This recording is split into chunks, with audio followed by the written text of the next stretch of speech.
Hey, welcome back to Métropole Grid. My name is Andre. Thanks so much for tuning in. It's November 7th, 2024. It is a Thursday evening, warmer than most, but not too warm. How's everyone doing? Perfect timing. Yeah, I nailed it. I went to get some tea and I came back with the tea. And when I left, as you can imagine, it was playing some sort of music that is a bit more what you'd expect on the channel. Then I came back, I'm like, oh, it's Toreadoring. That's fine. Eric, how's it going? How's the new camera? Hopefully you're doing well. If you watch what we do in shadows, there's a New Hampshire episode just came out. Not really New Hampshire-esque, but they go to New Hampshire, that's for sure. Lucy, how you doing? Hopefully you're feeling better. Stab Dabby, perfect timing, getting flashbanged by Toreador merch. It's a Thursday night. I'm not feeling too good. My partner Maddie, she's definitely under the bit of the weather, and so I know I'm gonna be the next victim in line. That's for sure. My throat's a bit not the best, and tomorrow I'm going in for a COVID booster, so it's probably only gonna get worse. So we got some tea. We're probably not gonna do this long stream, but we might be a bit low energy, and that's what we're gonna do. I didn't realize there was a new episodes coming out. Yeah, season 4 started. There's like 4 or 5 episodes out. It starts in October. It's really, really good. Season's been great so far. If you haven't seen that show, it's quite funny. I'm on the mend, looking likely I'll be healthy by nationals, which is the most important thing. Yeah, you got lots of time. You'll make it through. Might need a pawn running my monthly GNK off to someone else this Saturday. Yeah, hey, hopefully someone can pick up that torch. I know we have I think it's a CTK. I'm not sure if it's a CO or a GNK this weekend on Saturday in Montreal. If you're coming out, please. I think it's gonna be a fantastic time. It usually is. Shout out to Odanuva who's organizing it. Looking like I won't be there, which is a bit of a bummer.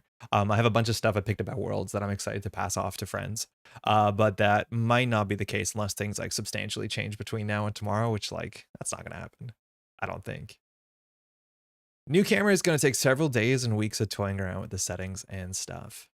Is this meant to be just like for your run and gun ENG shooting? I haven't caught up on the last podcast. I know Neon Static just put out a podcast like 3 days ago.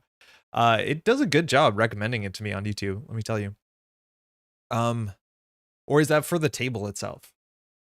I think I want to set up a table behind me and do some like tabletop stuff, at least for a bit, but I think I'm gonna just use a phone camera for that. It might be easier. Yo, Flip. Hey, Andre, have you heard of Throwback? Standard plus 1 rotated card. San Diego has a Throwback tournament coming up soon, and I'm stuck on what to play. Flip, yeah, I've heard about Throwback. Throwback was basically the premier side events at all the NPC events. So I technically, not actually, but technically ran a Throwback side event at NPC Montreal. And I mean that because I was running the top cut. It was actually ran by Pat and John, I think, as well. So they ran it on Sunday. Wenjong, actually, in chat, just underneath you, he won that event, if I'm not mistaken.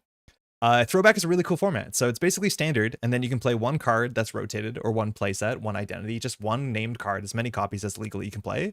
But the card had to not been banned at the time that it rotated.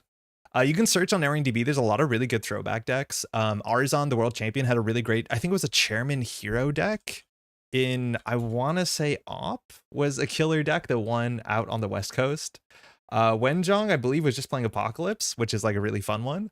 I think one of the big ones too is just play Eater, and then you can play Jeichunyo. There's a lot of like really wild combinations. I think also like Seb seems really fun to play, but there's like 17 different Throwback cards in Seb that you want to play. I don't know which one's obvious. Was just in Boston, got to jam some games last night. What a meta. Yo, hey, did you get to see Jeff and all the folks? How's your travels, Wenjong? Hey, yo, hey, how you doing? I'm glad you get to travel so much and get to meet like a bunch of different cool Netrunner metas. I have not played Netrunner in, well, technically I've played, no, actually, I don't think I've played a single game in Netrunner, Massachusetts somehow. Don't watch TV, but I watched The Strangest Movie with a new buddy that might actually top Wally's Wonderland for hot garbage masterpiece. Rubber, a psionic tire kills a bunch of people and not much else. I've actually seen the trailer for that film. I know it's all about a tire just like roaming through the wasteland killing people. I don't know much more than that. I'm growing increasingly tempted to strap a GoPro to myself for nationals to solve the organizing to record is awkward problem Neon Static ran into.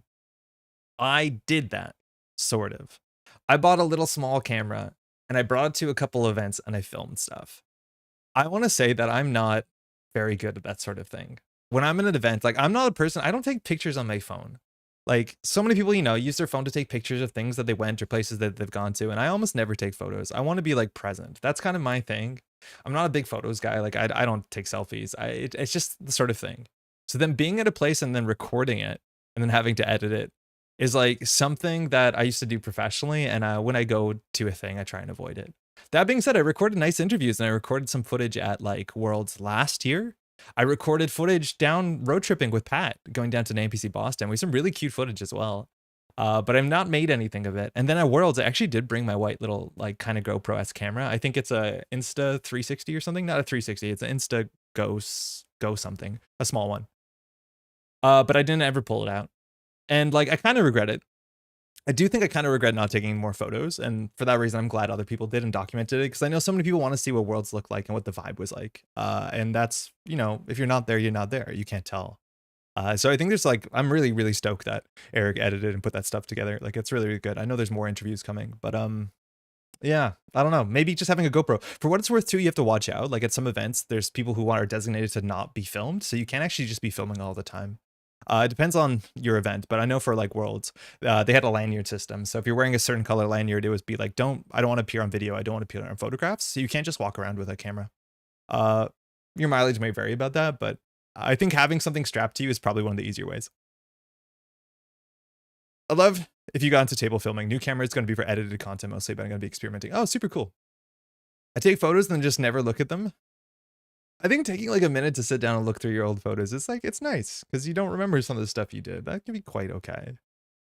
I couldn't record with like a camera. I have to point and shoot, but shoulder mounted GoPro might be viable. Not sure. So what I have, hold on. I think it might be still here.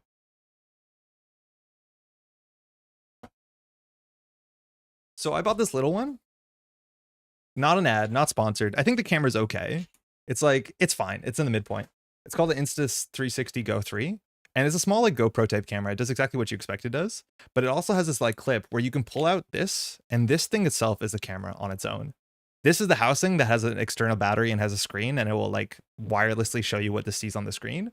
But the idea is that this is magnetized, so you can just like magnet clip it on yourself, or if you're wearing a hat or whatever. And like that is like kind of really cool. It is genuinely pretty sick. The footage it makes is like, it is what you think it is. People who edited it together to make it look really nice when they, you know, go surfing or whatever. Like, it looks really cool. I tried to actually test what gameplay looks like. Like, I put a hat on and I clipped on my chest or whatever, and I played like a game of Marvel Champions to see if it was, how vomit inducing was it, how much motion sickness. And it's hard. It's hard to make it look great. You have to decide also what kind of like, do you want it to be fisheyed or not? And it's because you never see POV card game stuff, and I don't know why.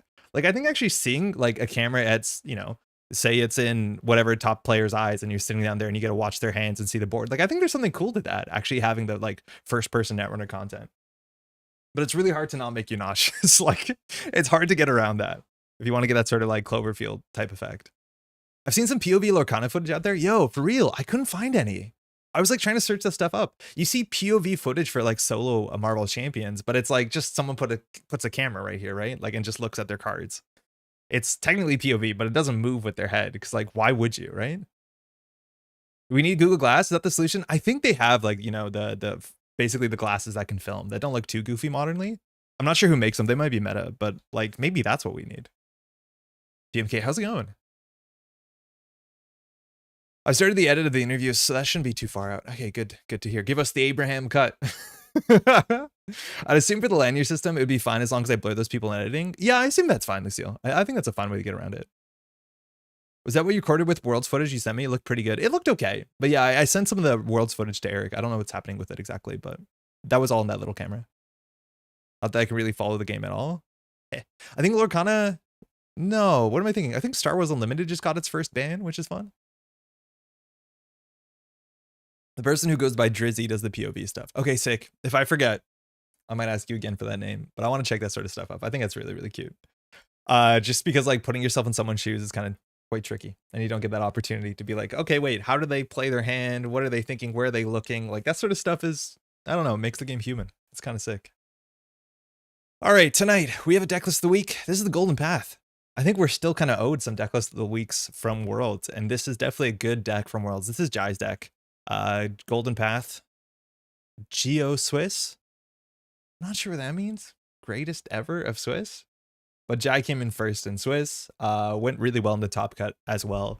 I believe losing his first round on camera against Tuno after like a really bad technical misplay that almost got him a game loss, and then tried to claw it back, but unfortunately didn't get there.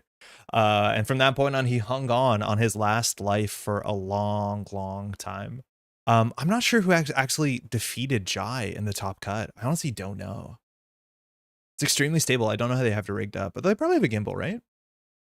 God Emperor of Swiss. This is all Dune stuff, I think. I haven't finished the Dune book, nor have I seen more than one of the films. I thought the film was okay. There's some Ray-Ban smart glasses for 300 pounds. It's actually surprisingly affordable. But I think they're meta, right? Like, I think the Ray-Ban glasses are Facebook glasses, which is like a frightening aspect to put on your face to always be filming, right? God Emperor's a Dune thing. Yeah, I'm not surprised. The write-up is really nice. I read this a while ago. It's really, really cute. Shout out to Jai, like, traveling out for his first ever Worlds. Obviously, like, probably the best player of the year in terms of, like, results. Like, he did just fantastic. And I'm really excited to see what the future holds for Jai. His top cut journey was, like, pretty bad beats, man. It was really, really rough. After he lost his first round, he was on like survival mode, and there was, I think, 4 other tiebreakers, if I'm not mistaken, in the top cut, and Jai like knocked every single one out, and like he didn't have a choice.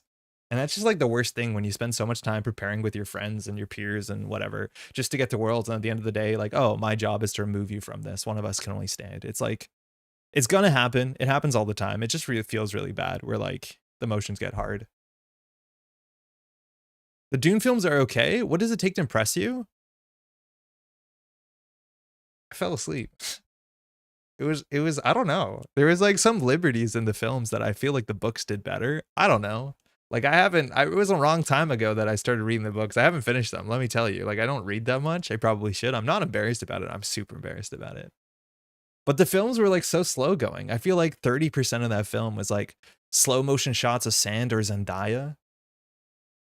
Right? Like I get it.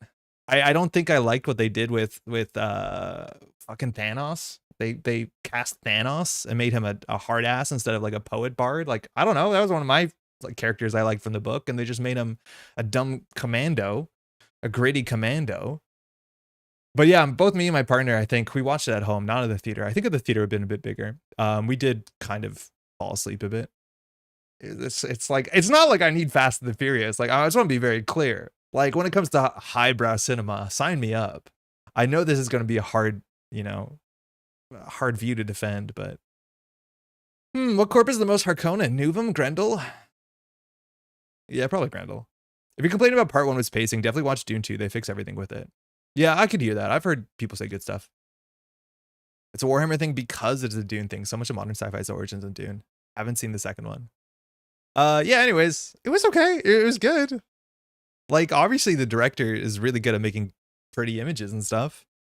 I feel like I sound like a dork, whatever. It's the Asa list. And this is an Asa list. 2 Holo Man Asa is something that's been around for a while. I know Tuno was like first playing this. We have a video on our channel a long time ago when the set came out. This is like one of the first decks I put up a deck dive on because I thought this deck was really, really quite fun. It's very surprising that you can afford to pay the like 6+ credits to score out an off-world office, and it gets so much sweeter when on that same turn a Powers That Be reinstalls a Rashid on top of a Tranquility home grid. And like, there's no surprise that I think that Jai was going to play some sort of Asa at Worlds. I think we were more surprised by the Asa that was brought by the San Francisco testing group, who are now called Logic Bomb, which is a sick name. I do believe their entire Discord server is like very Atom themed in a very cute way, so that's a great name. And then there's some changes to this deck for the meta that we were expecting in World, and there's some very poignant changes that I like a lot. Chrism Grid shows up as a one of. This I don't think was around earlier this year, and that's because trick shot's a thing, but also deep dive is a really big thing, and stopping successful run triggers is really important. This is always like a super confusing card for newer Netrunner players. The idea is that it doesn't make the run, it makes the run not successful, but it doesn't mean that you don't access cards. So just any card that says if successful do something, it doesn't, which is quite good. We're on 2 Tranquility. I think I've seen lists on 1. I think I've seen lists on 3. Some lists were on 1 to 3 copies of Hedge Fund sometimes. I think I've actually seen like 2 Tranquility, 1 Hedge Fund was the classic one. I like Tranquility so much. I kind of like 3 Tranquility, but slots have to come from somewhere, which is kind of a thing. It also doesn't make it unsuccessful. Yeah, that's true. It doesn't make it unsuccessful. It just isn't successful, which is like, good luck explaining that. The big changes here, I think, are actually this. And Hagen is a card that I've liked a fair bit into certain metas where you're worried about things like Amakua and specifically Amakua. It's also really good into Shaper because if they face check into this with a self-modifying code, they kind of have to pop it because otherwise this eats the self-modifying code. So it's interesting against Arsana. It's interesting against like Lat, who's like face checking because it has teeth. Now, this ice doesn't scale well into the late game because generally if Cleaver is the breaker, Cleaver breaks us for 1 credit, but we're actually seeing the least amount of Cleaver that we might have even expected ever.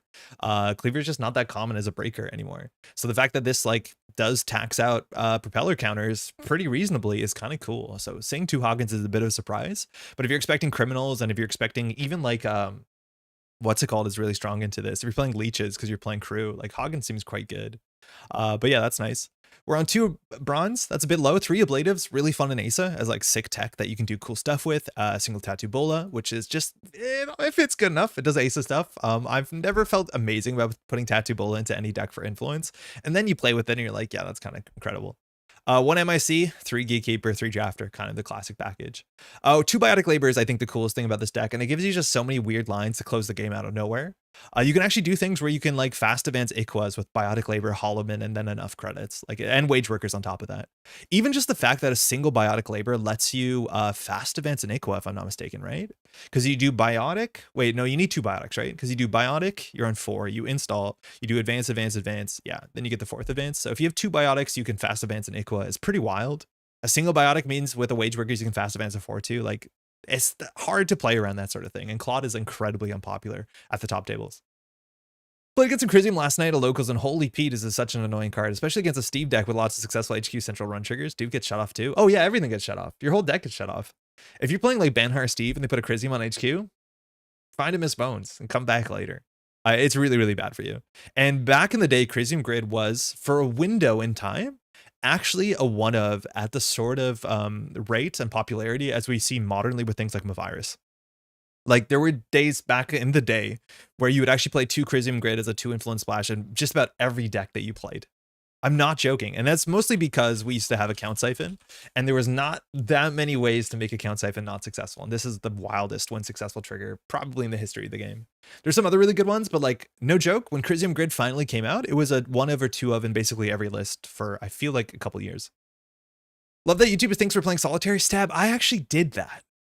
So YouTube, you have to choose what game you're playing if you're putting yourself as gaming content. And the list is so strange because it's populated through some sort of Wikipedia. Like it's not very clear where YouTube gets its names from. Netrunner is not an option. If I don't pick anything, it'll autocomplete and choose something based off of what I'm talking about. It usually ends up on Magic the Gathering eventually because we say the word card enough throughout the 3 hours. But then card games used to be in there consistently and I can't find it anymore.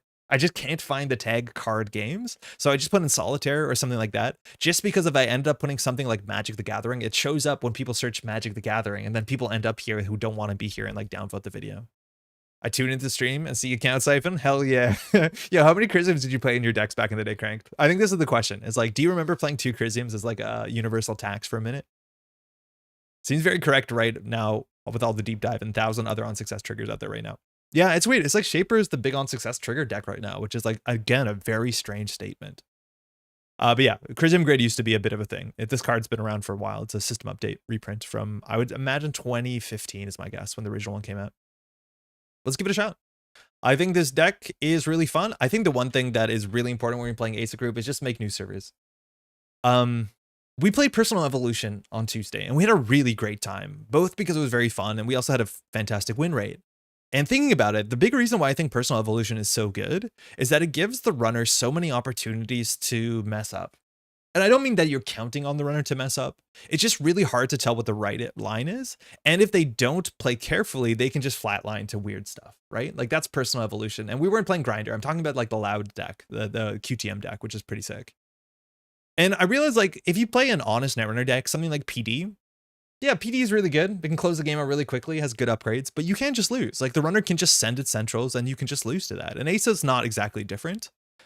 But the cool thing about Asa is because you generally build multiple remote servers, it's up to the runner to take their limited time to figure out which servers they have to run to trash the right things, to check the right things. And more than I expected, so much of the high level Asa gameplay that I'm seeing is about like putting the stuff that the runner has to run in the wrong place and they just don't check it. Like we introduced this element to a deck that cares about putting things about ice that is a bit of a bluffing game. It's a bit of a shell game. It's a bit about misdirection. It's about giving the opportunity to mess up because we put so many doors on the table and the runner has to figure out which is the right door. And it's something that I'm appreciating more and more when I play Asa, where it's just like, it's much harder for the runner to understand what they should be doing when there's that many options, as opposed to PD, where it's just, here's one remote server, it has an upgrade and a card install on top of it. You know, I have seamless launch. What are you going to do about it? And I appreciate that way more than I thought I did going into the season with Asa Group rotating out later this year, or early next year, more accurately. It's kind of sick. Minimum 1 crit zoom grade? Yeah, back in the day. Let's give it a shot. Let's give it a shot. Fully operational, mind you, powerful card. If you tune into Jeff's streams, he spent a lot of time talking about, like, look how much effort I put into the fully operational. It's not that powerful. And then, I don't know, I think the end of the day is you have a huge board state on top of your powerful card, but it's fully operational. Let's see how good the card is after Asa Group leaves. Hey, London. I played a jukebox deck last night and had an aha moment where I jammed a critical agenda on the table and a weak Ramon was definitely correct. Never got checked. Exactly. Because they don't have time to check your not correct servers. Like, they just functionally don't have time. 59 card sub. Okay, so London has been also playing this sort of council sub deck a fair bit. London sent me some replays of it. So we're assuming this is the 59 deck, similar to the sub deck that was the deck list of the week a couple weeks ago. Last month, maybe? Seb could be a rough matchup, honestly. Seb has a lot of good tech. Hannah is really good. Ice Destruction is pretty good. Miss Bones, I think, is a 1 of in this list. It's not a 2 of. This opening hand is kind of bad. Thanks, you too. It has like the stuff that we want to jam, but it doesn't have ice. What's our ice check here? We're at 15 ice? Yeah, 15 ice. That's actually pretty good. So we could hold this and then hope that we draw ice, but then still our hand's not very good. I'm going to mulligan. Poof. I mean, if we get a piece of ice, is good. May ice chip and shatter. I hope for not. There is a joke that sometimes you just put down a mana garm and Seb panics, but like this turn, if we top deck an ice, we're in a really good spot because we could do ice, mana garm luminal. Not that ice though. Not that ice.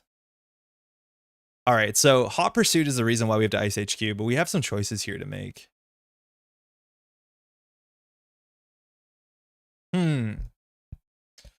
Already have a tough opening, huh? So the problem is if we... Yeah, this is not the ice we wanted. This is literally the only ice we didn't want. Actually, Drafter would have been a bit weird too. But at least with Drafter, we can put a mana garm on top of it. The longer we think about it, the harder it is for Seb to read this. So we could do Rashida Braun and then just like click for a credit. It's actually probably better to not res this and put a mana garm. I think Seb will check this. And I think the mana garm is a bit better there. We like lose to Hot Pursuit really bad. If you play flop for 2 credits now as an efficient, it's clicking for a credit and gets it out of your hand. A+ line. Hey, Ian. All right, checking here. So we can res the mana garm. I think London will pay for this with 2 clicks. Maybe discards a card from hand and then trashes Rashida mana garm, bottoms their money out. I always take Rongi's advice. It's usually really good. It's usually pretty good.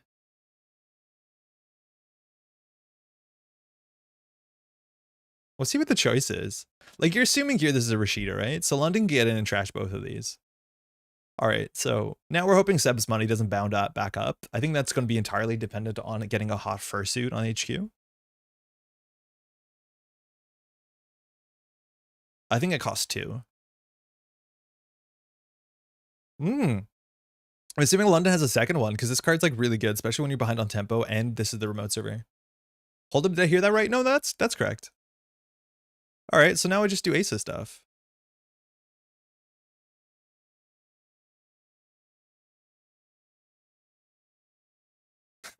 Right?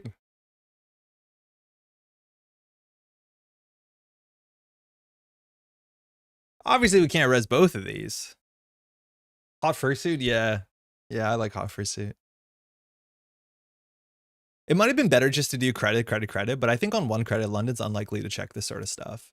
The problem is if like he checks the server 1, we can't res because we have to protect the Tattoo Bola. Okay, Moshing hit a Manuela Chishimura, an Imp, and a Strike Fund.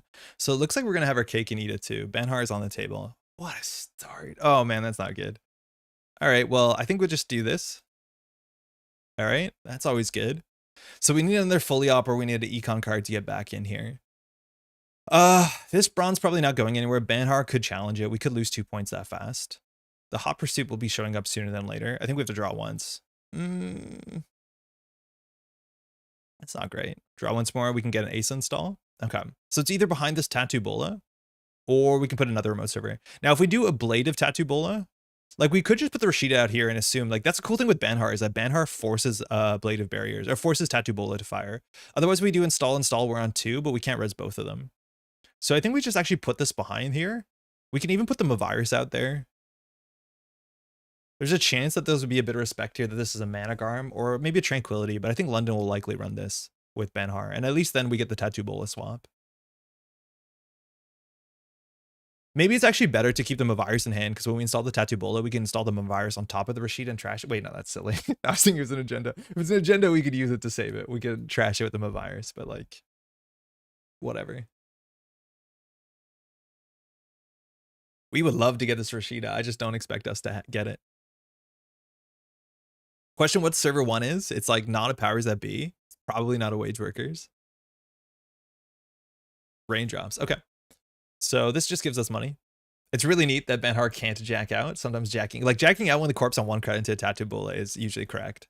But we're gonna get a crew and we're gonna get a swap.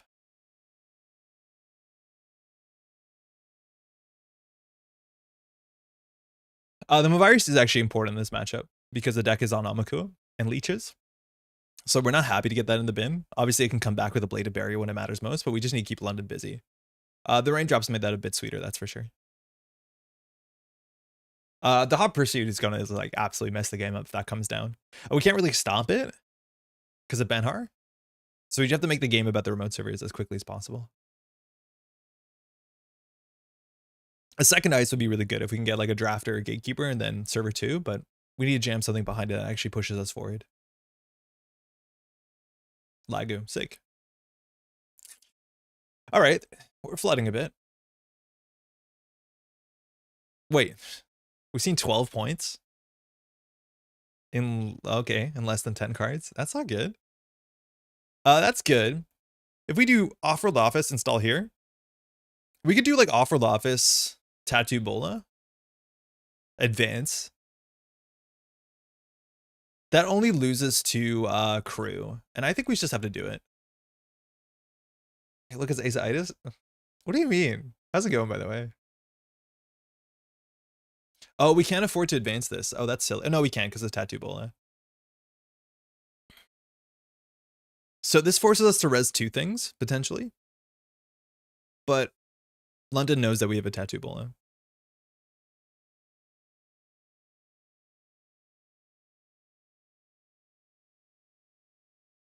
What the hell is server 1 is such a big question here. Okay, challenging server 2. So I'm assuming here we're going to see an Amakua or even like a Praxis here would be really good. It wouldn't be really good. It'd be okay because you can Praxis to get that crew back. Like we need Ice Up Archives at some point. We just don't have the time. We're drawing really, really poorly. Maybe we can just draw up. The real server 1 is the friends we made along the way. One day we'll score this, maybe. Maybe one day, sort of. The thing is, like, you can't really just go. Ooh, a Devil Charm got destroyed. You can't just, like, smash server 1 because there's a chance that this is more than 1 strength, right? Like, there's a big chance that this is a Gatekeeper. And if it's a Gatekeeper, you don't beat it by just getting a crew down. You need, like, a crew and a Devil Charm. This version of the deck's only on 2 Devil Charm, too, so this is one of them. Cat, I'm okay. I'm a bit under the weather. Maddie is definitely a bit sick. So we're just kind of holding on. How are you doing? I gotta get a COVID booster tomorrow too, so I'm just gonna get even worse. Oh, here's the crew. Okay. This is the bad thing. This deck's also not increasing the palm, which like this is the amanuensis version. So London will be floating a tag at some point. We can't capitalize on it. I think one greasing the palm was in some of the earlier versions that Jai was playing. Did I agree to go to UK Nats when I'm still tired from Worlds? You're gonna be so excited. COVID booster gets you out. Yeah, if you can get it before you travel, it's probably for the best. I was trying to get it before going to San Francisco, but we couldn't because they changed vaccines. And so the vaccine that they had available, they were like, don't take this. Just wait for the new one. And they canceled my appointment. They literally emailed to be like, nah, we're not doing it anymore. Which is why I masked up for Worlds. There's the crew. There's a Valentina. Sick. So now you can charge server 2 if you think the innermost is specifically an ablative barrier. Otherwise, you actually can't beat that. Unless you have a way to get strength down, like an ice carver here. But the only ice that this breaks is ablative. It looks like we're going to get our off-world office here. Unless you run last click. Ah, this is the worst for us. This had to be slightly better ice than this. Cool enough, we actually can install over the off-world with an Ikua, but like, it's not going to be good for us, is it? So this is going to be a net damage. Can't stop it. Oh, fuck. I can trash tattoo. Yeah, tell me about it. Yeah, that was bad. That was an illegal play. How did I? Whatever. Yeah, we got ruined. Oh, that's so bad. Yeah, we're cooked, y'all.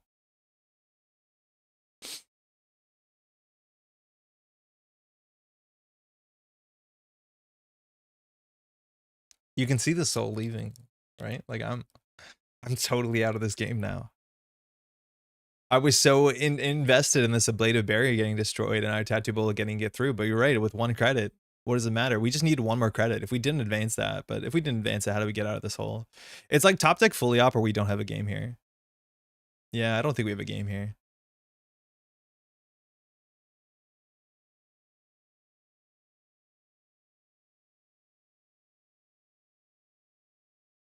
All right, game's over. Real hell action. Oh, so bad. You can disable chat logs, timestamps in the settings tab as well, like up here. Or in the other setting. Oh, that's huge. Thank you. It probably needs a refresh. I do not need the timestamps. I'm glad that they're an option. Price. Mercs, Amakua, Hot Pursuit, Dr. Nuka. So it's the Amakua, and the game is now entirely over. Andrew Robertson. Hope things are going well. Things are going okay. Besides this game. And the health. I came back from 2 full dupes as Asa, gotta believe. Laura, it's just like, do we top deck a fully op or not? Because now every turn, it's like free solidarity badge, free Lago trigger. I think we're cooked. Yeah, we can just concede here, I think. We have no way of getting back. Okay, that actually stops us from like losing. Ablative barrier does something. That's the best thing we got going for ourselves. Well, we've seen, yeah, 12 points. Pretty fast. Hey, super not.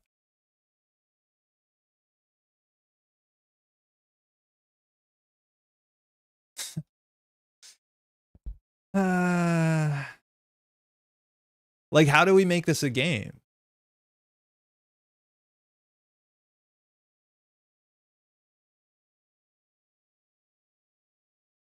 Maybe we did our opening bad and we had to protect the, like, if we don't get the Rashida, we don't have a play. So maybe we shouldn't have opened like that because we're assuming London's going to click through the Managarm. It was pretty bad, but like now London, look at London's board state and look at our board state.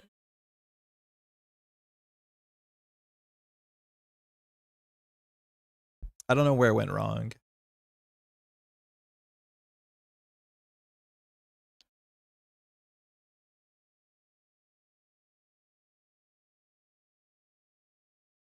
Like there's 3 agendas and 20 in R&D.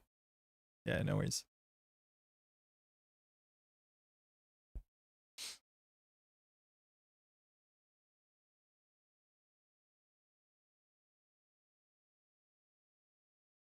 Solidarity badge to remove a tag. No amanuensis needed. It actually gains credit.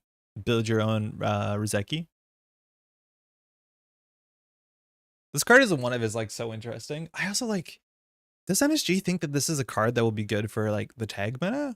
Or is this just a sub card they ran out of red ink for? Like maybe it's better that it's not an Anar card. What kind of meta do you need to be in for this to be a playable card in like your lat deck? Like a pretty messed up meta. So we didn't use this to filter. I think we actually just let this get trashed. Like obviously it's turning on Solidarity badge, but we have 2 ablative barriers. My mood has shifted so heavily. Oh man.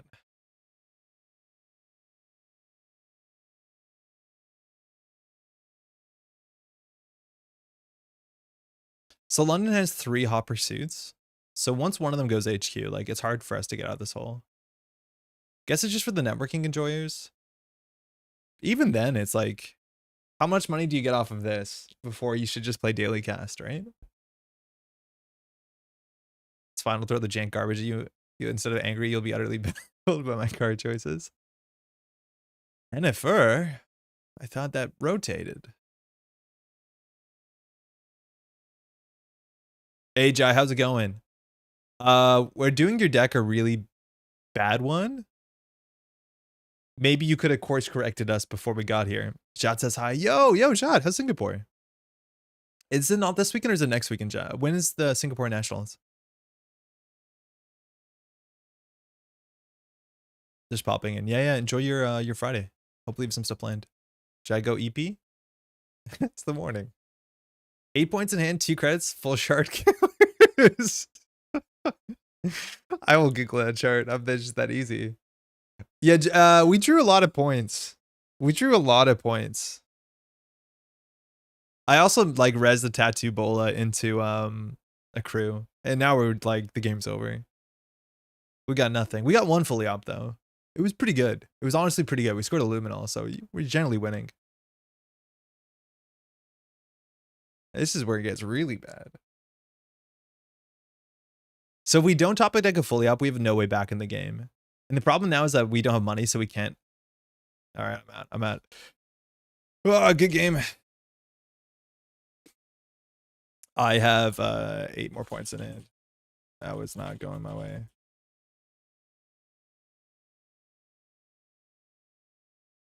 Ace's Feast or Famine. I don't know how to play it. I think I don't love how I played my opening.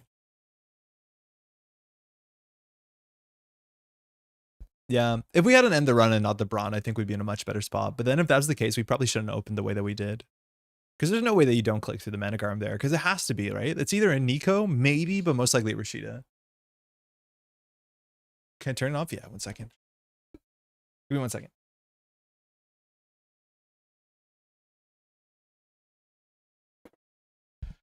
All right, let's do another one.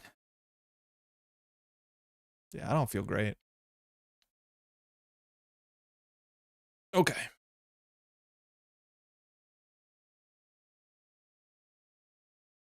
Hey.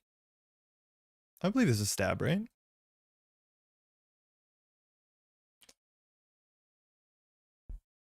What is Tabby drinking when he built this? I think Sable's not a matchup we're excited about. Our opening hand, we have a Tranquility to ice up with an Ablative. It's fine. A Drafter on HQ. It's kind of annoying. Remote Drafter is like also pretty interesting. Thanks, you too. So I think we can open with Tranquility behind the cheap end of the round. We'll just put the Drafter on HQ. Yeah, let's see if this opens up a bit more. We're going to not play the fully op for a bit. But ideally, we want something to put in the remote server. We're just going to keep the Tranquility on the table. So we'll start here. MIC on the table is also kind of nice. This is like also really annoying on HQ if we're assuming Sable wants to run HQ. But this is like one of the better ice on the remote server. We can't afford to res it, but ideally with the Tranquility, like we don't want to res the Ablative that early. I think we can get away with this.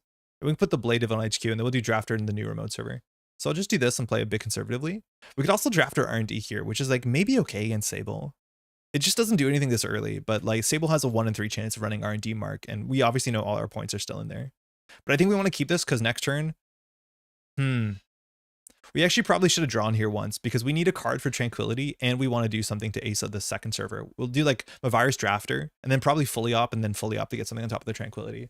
I'm assuming that's what we'll do. Archives is the mark. Okay, cool. That's the second. That's the medium option, I think. Earthrise, Bravado, Sure Gamble, smashing into here. So if we res this, we're not going to res it. It gives 1 more credit to soup time, which is not a huge issue. If they hit them a virus there, we're like slightly upset about it. Like we just want an installable. I think the order there is like you don't need to get the Earthrise down first. You can always just do the Bravado. You don't need to Earthrise. You generally don't want to be installing cards that don't do anything halfway through the turn. All right, I think we'll have Drafter on R&D. So then we'll do Mavirus Gatekeeper. Gatekeeper R&D can be a huge problem for you. Like, it's bad for the corporation if the runner understands how they can capitalize on it. So let's start here by drawing. Okay. Are we okay scoring behind a single MIC? Our opponent will have 6 cards in hand. I think we can just put the Holo Man on top of the Tranquility and chill. So we'll just get money. We'll res this. It shows it's not a defensive upgrade. This can be a bit risky if the HQ run happens. We'll have to res. We'll see what this is now. Because next turn we can do like off-world office drafter on server 1 maybe. That might be good enough. I don't know if we want to pay 7 to score this thing out. We probably will. R&D's the mark. Let's see a Carpe Diem here. There's still 7 agendas and 40 cards. Chesva. Okay. Dirty Laundry. 7 for off-world is free. Yeah, but it could be better than free if you just do install advance. That's not bad. Actually found a trashable. Cool. I don't love playing Chesva down if you don't have a way to use it. Just hoping that you find trashables can work.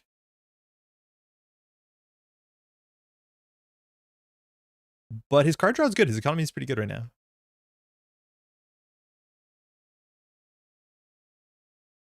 Poison Vial.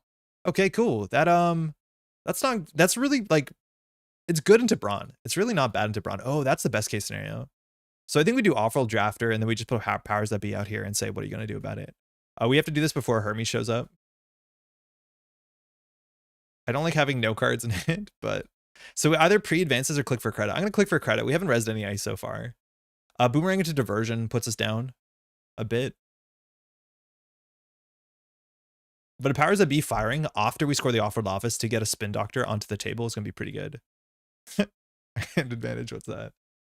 Poison Vial is actually kind of meaningful. Both with Boomerang, but more so, like, it allows you to deal with bronze for a single click, which is kind of sick. Like, Criminal doesn't have a great way of dealing with bronze. Why not power behind the Gatekeeper? Ah, you're right. We definitely could have bought. This gives a bit more intrigue, but yeah, we could have protected it behind the Gatekeeper for sure. Maybe this way we get an ice in front of it. We'll get a better fully up. But yeah, I think we should have put it back behind there. Yeah, on this board state, we definitely should have, because I think Soup can trash it for 3. But like sometimes when you don't ice it, they don't check it, you know?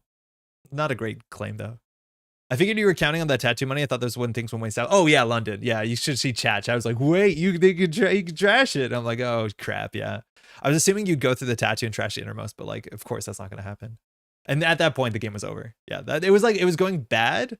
And then that was like, oh, Shark has been jumped.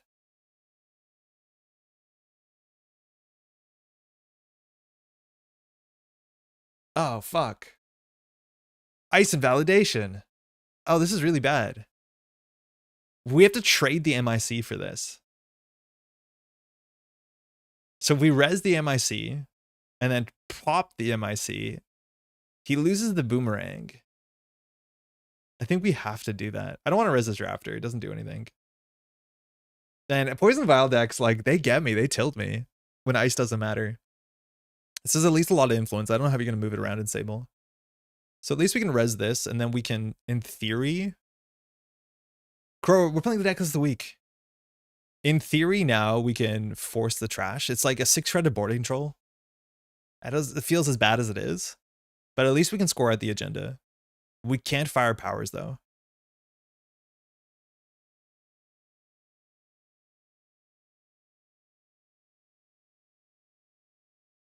Or do we just give this run in? We lose the off-world. We probably lose the Holo Man. Nah.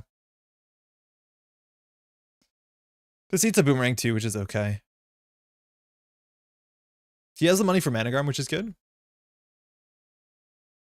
Okay, so if we want to score this out, it's 6-7 credits. So we're still going to lose this whole damn server.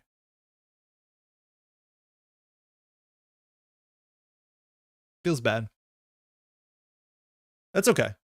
We can move the Holo Man now. But Soup Time should be trashing this. I think you want to take down the Holo Man, and if you can afford it, like, heaven forbid.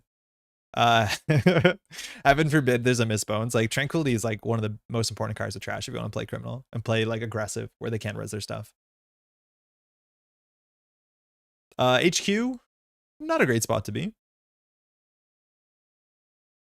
Oh, we had a Mavirus. Wait, what the hell? Wait. We had a Mavirus. Did that matter? Well, it might matter because now if the drafter fires, we can pay 6 to do this. That's kind of sick.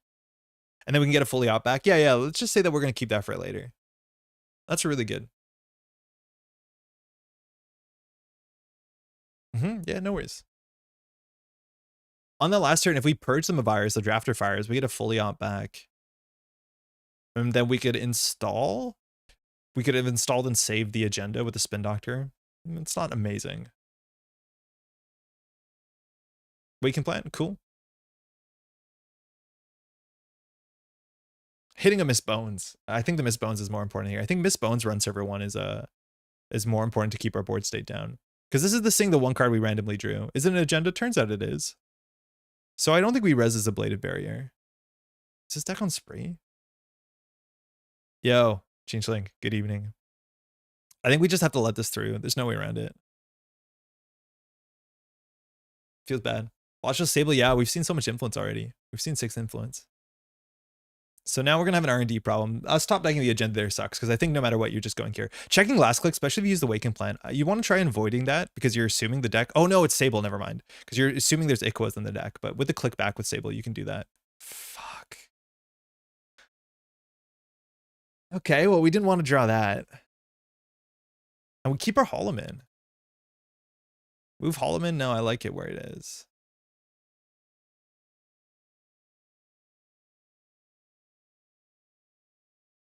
Yeah, this is not going well for us. Okay. How do we get out of this? We just need to jam.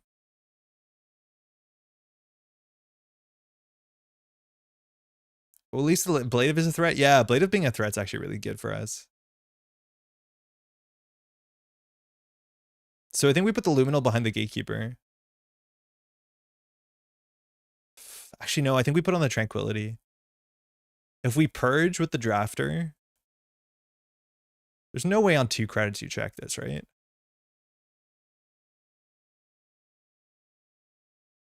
Yeah, because the Drafter into the Mavirus should fire. If he runs HQ2, we can res the Mavirus to purge the Botchas to fire the Blade of to reinstall the Mavirus. It's really weird. What? No, this is fine. This is fine. You didn't like this play? There's no way that he runs the remote server. This is neat, sick. This card's really fun. There's no way. Yeah, this is what happens. So we res the Blade if we can get back a card from hand or from the table. So I think we actually want to put... I would put the MIC on HQ or on R&D. I think we have to put it on HQ. Oh, it has to be a different server, right? So I guess this goes on R&D.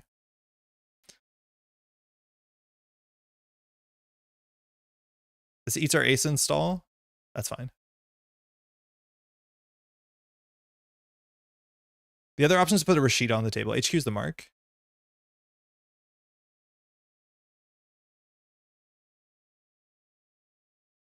Inside job isn't a card? No, but there's no way you inside job the botchless server, right? That'd be ridiculous. It would be ridiculous. Not hitting our Rashida, sick.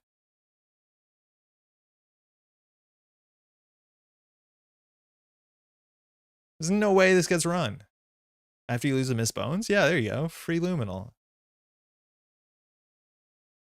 Move Holo Man now.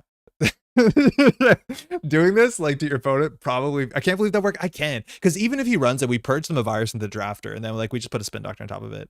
So it's either a whole turn or we do like this is so much cheaper. It's so much cheaper.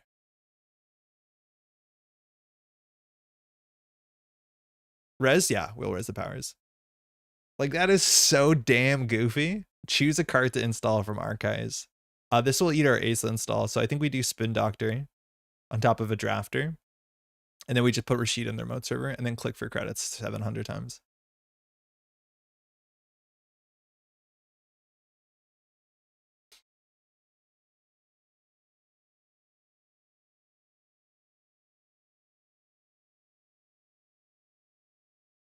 Build your own fully up. Yeah, we're not PD. We can't get the fully up back. Powers that be's only installables. Install Rashida drafter behind scoring since it's safer. I don't think it's... Yeah, it might have been fine to actually do double on the scoring server, you're right. Because this is the turn that the drafter you can run through, because we can't do anything about it. DJ Fenner's for Quetzal, I guess? Install Rashida drafter before scoring? Install Rashida drafter before scoring. I don't know what you mean.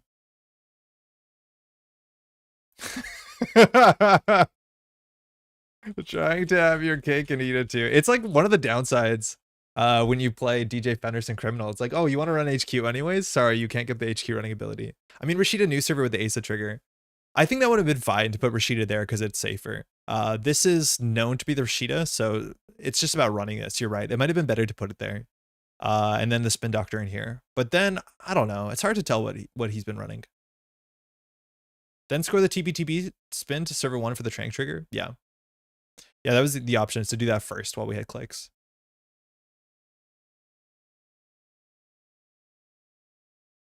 Again, we can purge these at any point in time. I guess we lose eventually to Wake Implant on R&D. We're going to just trash this ablative berry once we get an ice. It actually might have been okay to put the drafter on HQ and trash this ablative, because I think we lose to HQ runs. We don't lose to not icing up our Spin Doctor. I think this was a bit ambitious. We probably could have just installed the Spin Doctor, installed the drafter here, and clicked for credit. I like that play a lot better. I don't think we needed to ice this.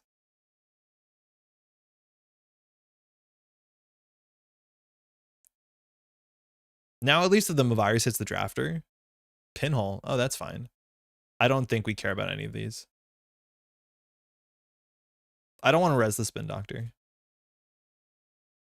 because then Soup can run HQ. Yeah, that's what you probably have to trash.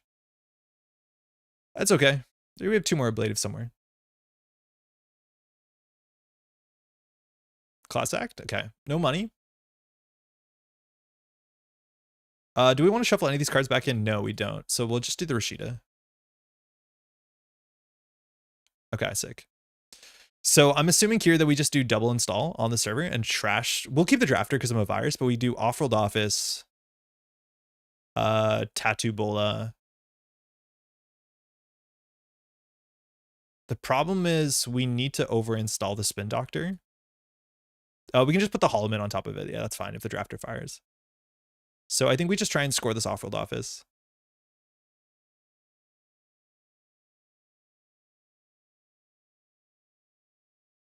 The Hagen's actually pretty reasonable.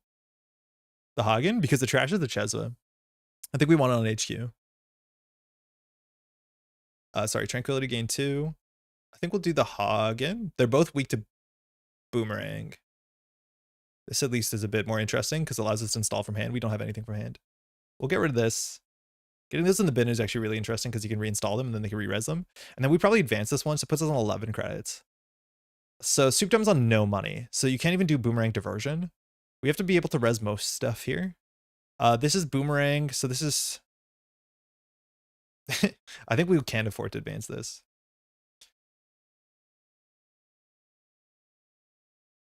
Okay, this is going okay. This is the sort of puzzle. Like, what's server 4? What's server 2? Server 2 is really important, it turns out. Click math time, yeah. So this looks like an Aqua antibiotic, right? Totally advance it. They aren't Seb. I don't know what that means exactly. But this now looks like biotic into Aqua, right?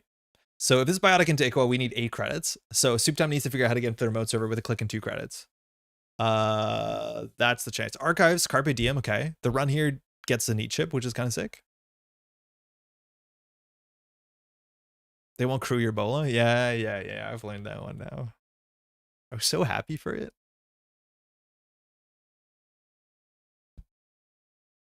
Oh, it's trying to win on R&D. You know what? Genuinely, yeah, we can lose like that. There's no Hermes yet. Well, now you can't.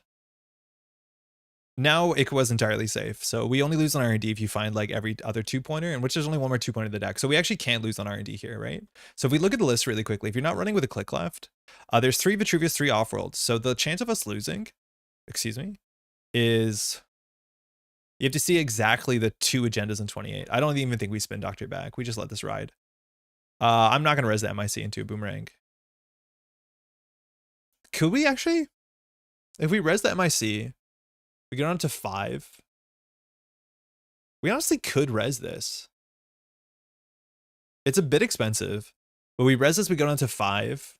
Then we score. And then we do powers that be, and we put an ablative on R&D. No, we probably put a Rashida in server 1, let's be honest. Or a Holo Man. Yeah, we probably put a Holo Man. Because this locks the top of the deck.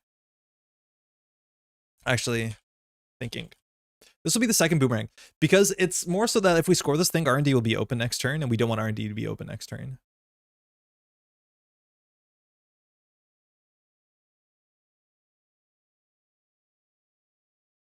This is fine. I think this is fine.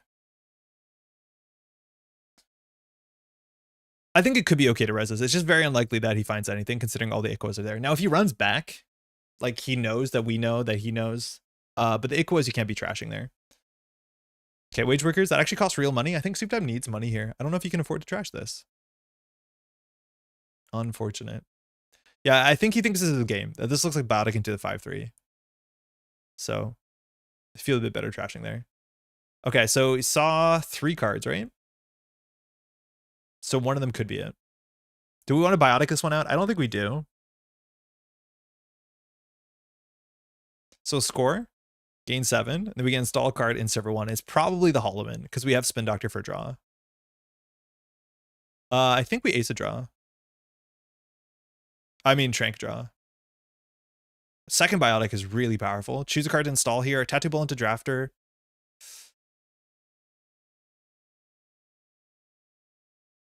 Yeah, it looked like it. Yeah. Soup Time thought it was the 5-3, which makes sense. I don't think we need ace install here. I don't think it's going to hurt us to do it. We might as well. We're never going to res this. It's bad to put the Brawn in the innermost because of outermost because of inside job, but whatever. If that's the case, we're not going to res it. 13 credits should go far enough. Like this costs us 2 credits. It's not that important. Ideally, the best case scenario is like we Spin Doctor and top deck the 1 Vitruvius left in the deck. That seems unlikely. Just getting an Iqua into the remote server would be fine. And with Biotic, with enough money, we actually can just like score out from hand. I think it's really expensive though. We might not want to install that Brawn. I think this Brawn is overkill. So Soup Time is running back, which makes me think that this has to be an MIC. Sorry, not an MIC. It has to be the Iqua because this is a known card. So we can draw with Spin Doctor and just let him go for a single. Let's start here. Okay, so we win next turn if we hold on to this. So I'm just going to say we can lose on R&D. I guess we will res this. We only need 5 credits to score out because of Tranquility. So if we res the Hagen, we'll be a bit low on credits. But this means that you can get 1 access. You know, right? You mandoed, they trashed your Trank, but they saw 3. I think Crore, Soup Time dumped Awaken Plant with 3 counters. And it was a Wage Workers, the mandatory draw, and an unknown. So the next card was known. Oh, Poison Ball, right? But you drew 2 and they trashed 1. Why did we draw 2? Oh, because of Holo Man. You're totally right. Yeah. You're right. Yeah, we Trank drew because of Trank. Yeah. I guess we're not MSing here. It's a 2 in 23 chance we lose here. Action. Do we shuffle back and Spin Doctor? Thinking. Yeah, that's a good question. We could shuffle 2 cards in here. I want to keep the fully op out. I think I'll put the Wage Workers. Oh, that MIC I won't use. It doesn't change anything. Oh, not that. But I could spin. I think I'm okay with, like, keeping Ablative as something we have access to and fully op. Like, we want to keep those because Drafter can bring them back. But I think putting Rashida Wage Workers, because we could lose on R&D. This makes it less likely to lose on R&D. I'll just do that. Rashida also is a card we could keep in archives. It might have been better to do. Oh, Sinit. Jump scare. R&D is also the mark. Can he deep dive? Wait, is this a deep dive deck? No, it can't be. We've seen 2 Botulises. That's 6 influence. So maybe you're on 1 deep dive? You can't be on 2. Wait, did we fire MIC? No, we didn't fire MIC. I was Poison Wild. It didn't do anything.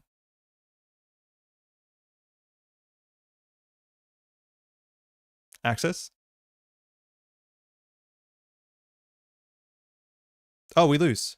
Fuck. Yeah, that's not good.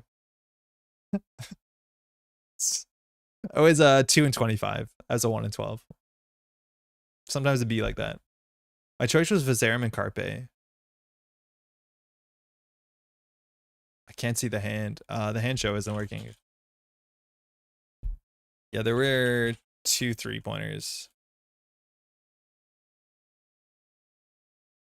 Yeah, otherwise next turn we just do Biotic and push into here. It costs us 5. But yeah, This is what I was saying earlier about PE is like, this doesn't happen as much because they can't just send it all the time. Good game. Hand show works is listed above the command. Oh, I thought it would flip the hand. So Boomerang, Earthrise, Fizelma, Tango, Retrieval Run, sure game. Okay, cool. Retrieval Run's cool. AGG stab. Yeah, we were pretty comfortable with R&D there. Sometimes it doesn't go our way. Good game. Yeah, we felt like we were in control for most of that. I'm going to do one more. We are not holding up today.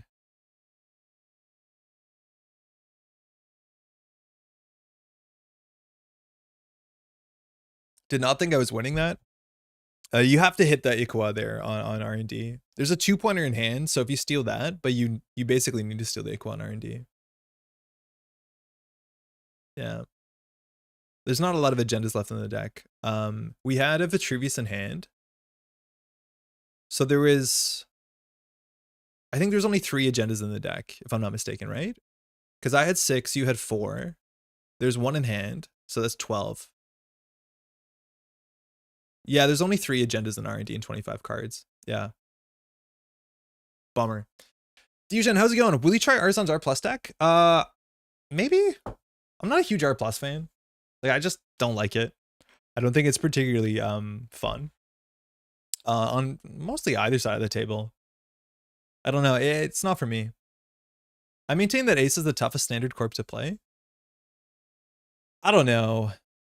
I don't think we played, like, okay, did we play it perfectly? No.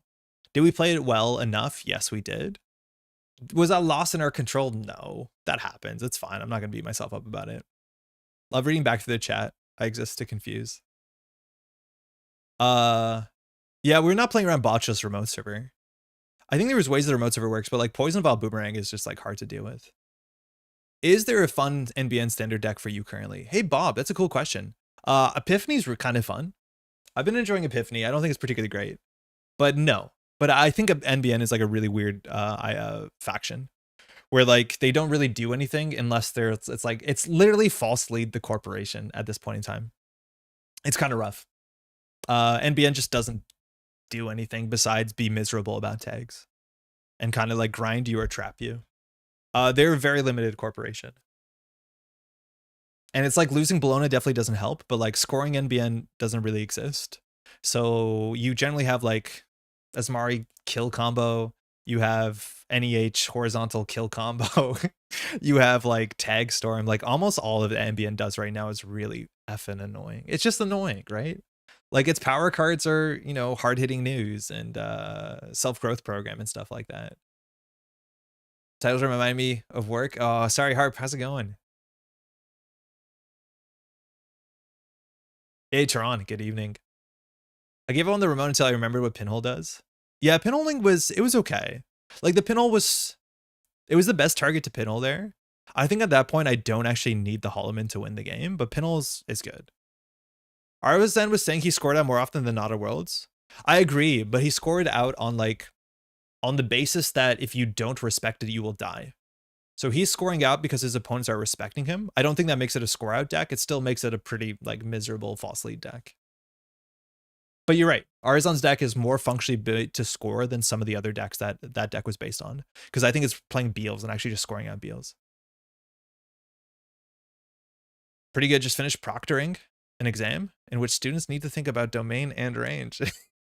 Yeah. It's been a while since I had to worry about that stuff, but that's still up there in my head for some reason. I want to like the underdog faction IDs, but it's rough. The thing is, like, NBN hasn't classically been registered as the underdog, right? Like, NBN has been the competitive faction. If you look at Netrunner over the last, like, 6-7 years, NBN has almost always been the competitive deck, or had a competitive deck and a hyper-competitive deck. I think if you want to, like, enjoy underdog faction IDs, like, Wayland is back to where Wayland used to be. Wayland was a bad faction for, like, the first 7 years of the game. I don't know at what point Wayland got good. Like they started printing busted Wayland dice, like Mouseless was kind of the beginning, and then people started to play Wayland, but like functionally never won Worlds. Has the least represented in any top 16 in any Worlds. Titan was a bit easy. We need an opponent playing something jank. No, I don't need an opponent playing jank. I honestly don't. This is a really good deck. This is a Jai's deck. We need an opponent. That's for sure. How's your proctoring? Proctoring is like officiating or like also making sure people don't cheat? I'm not looking forward to 5 SSS rounds of playing against NBN and UK Nets. Yeah. Yeah, UK is like particularly NBN coded usually. And painful NBN. Oh, they joined, they left. Mulder, Ken. Okay, cool. These opening hands are just not doing it for me. Thanks, you too. We've been really hot on agendas in our starts. I don't like this hand at all. That seems okay. To be fair, is Mari's a mini faction? No, Mari like uses a fair part of the NBN card pool. Right now, the NBN card pool can draw a lot of cards and play, what's it called? Your digital life. Smarty's actually fun. Oh, okay. All right. Everyone has their own opinions, I guess. Hey, stream. I'm sure a few people will bring Asa in the UK. Yeah, I think Asa will show up, especially Jukebox Asa. And then people like having their own version of Jukebox Asa. Okay, so we're going to Ice HQ because of Ken. Spin Doctor into the Gatekeeper on the remote server is like, okay. I don't want to res it because if Ken like pinhole threads it, we're kind of happy. And I think we just have to do something like this. This is only slightly cursed. I don't love this. I'm not sure I personally agree that kill Asmari is fun. It's just high variance. It's incredibly high variance.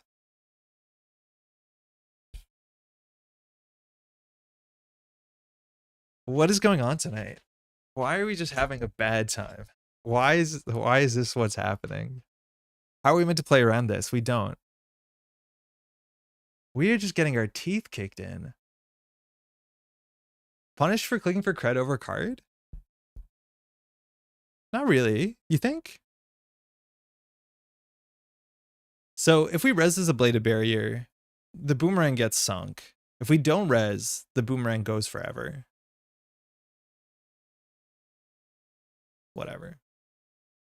There'll be Ace there, but personally I'm going to be pairing to 5 R+ players because there's Divine Beings on Jarman Suffering. I think you're going to see a lot of R+. Probably.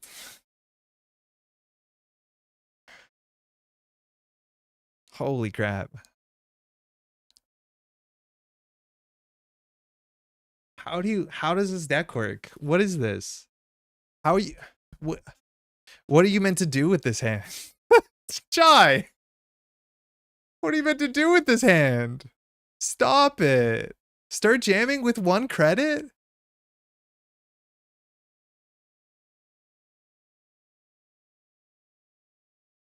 Draw? I gotta discard these cards.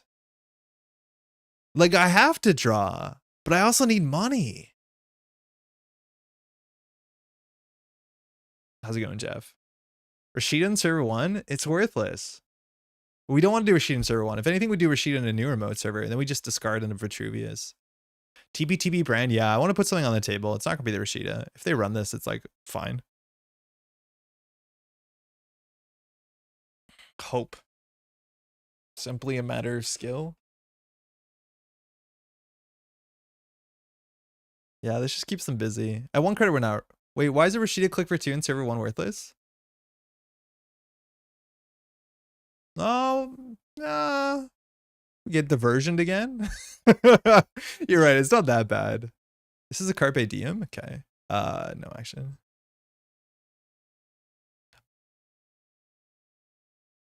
Okay, we're coming back. I thought we needed the Spin Doctor to get our agendas back, so I didn't want to just like overinstall this thing. Like Ken is going to be running 3 inside jobs, right? We need the Gatekeeper to fire though, so maybe that's worth something. I really hate this play. We're going to get diversion. The game's over. We can put the Holo Man in there, but I just would rather have HQ padding. It's just like this loses the inside job. This loses to diversion. At least they can eat another boomerang. Okay. We're gaming.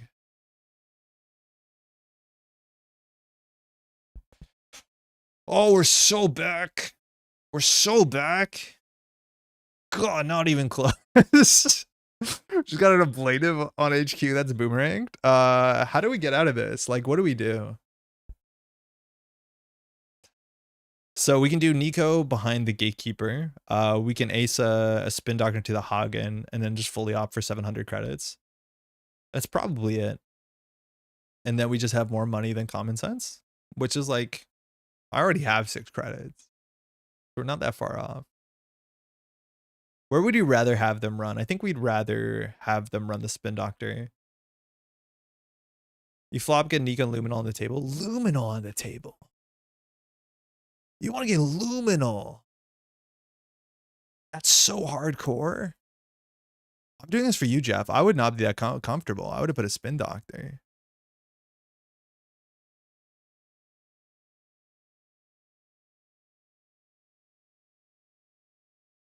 You definitely get Luminol on the table? You think? But this happens. This is fine. This is totally fine. How do they not inside job? So if we res this, we go down to 5.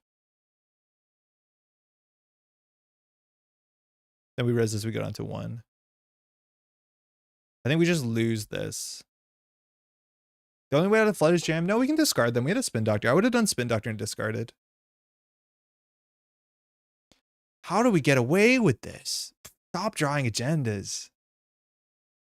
Never mind. Keep drawing agendas.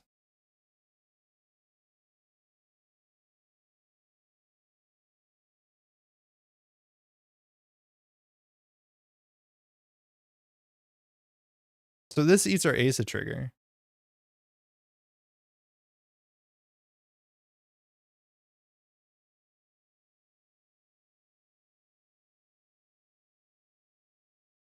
All right, let's fix our hand a bit. Okay. So if we get 7, we can't res both. We can res. This ablative is a problem. So we probably discard of Vitruvius and Lawfworld, so we can just do credit. Could have aced Hollow, yeah, but I don't want to put all our eggs in one basket. Right? Like if they get into there and they trash Rashida and the Hollow Man, like it's not we're gonna use the Hollow Man now. We'll use it on another turn. I know that we could have done it, but like I don't think it's that great actually. I might be wrong about that. So the question is whether we overinstall this ablative barrier. They are now okay to face check because they have Carmen, and I don't want to res the ablative barrier. So I think we can just do this. We ate 2 diversions, whatever. Can't eat 3. Like I don't mind the Hollow Man because we need padding.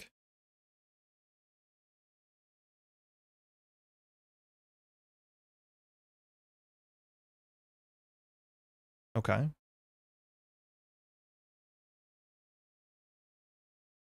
We can shuffle these back in. That's something. How many cards do I want to draw? Because Rashida's going to stick, right? Rashida will stick. I'm just going to draw all of them. I think I want to keep this agenda.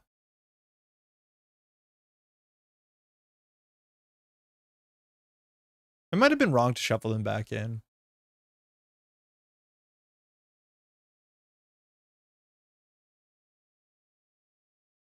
Why is this happening? Why did he run archives?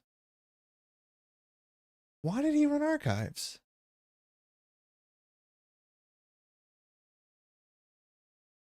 Successful run trigger? Subliminal? Why? Weird. All right, let's install 5 cards. Invisible Desperado? Yeah, that was strange. I don't know what that was about. Maybe he has like a hidden weakness in his hand. Okay, Wage Workers we probably can ice up. So we want to build. I think we want to use the Asa install on this server. So we can do... With 1 card in hand, it's unlikely that he can challenge this. We can do Offworld to Office. My Kingdom Pro YDL Deluvian. We can do Offworld Hollow Man. We can install... We have no fully operational, which like hurts. Maybe we can't afford that because it's expensive. This is our expanded hand. So what are we Asa installing? My brain is cooked.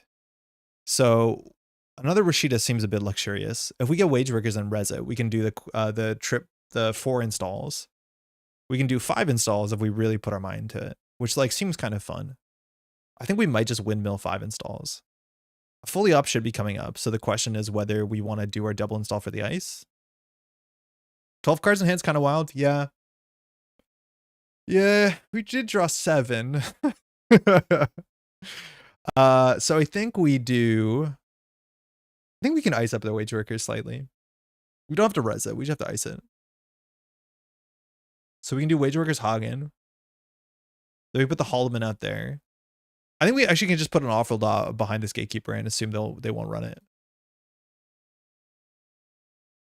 Okay, that's 1. So 2 res.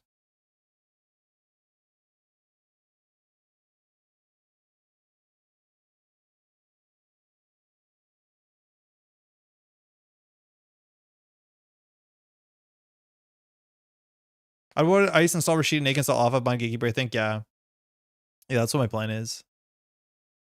I just don't know if I want to install this 2nd or 3rd because then it makes it look more or less important. Then we'll do this in a new remote. Now we have an extra click, so we can close this. And then we can install another card here. We can ice R&D. We haven't seen a Hermes yet. We can get rid of this, but honestly, this doesn't matter. We can put another powers that be on the tables. I don't think they're going to trash this. They probably could sweep everything. So we could just put another thing on the table that's annoying. I would put another powers maybe.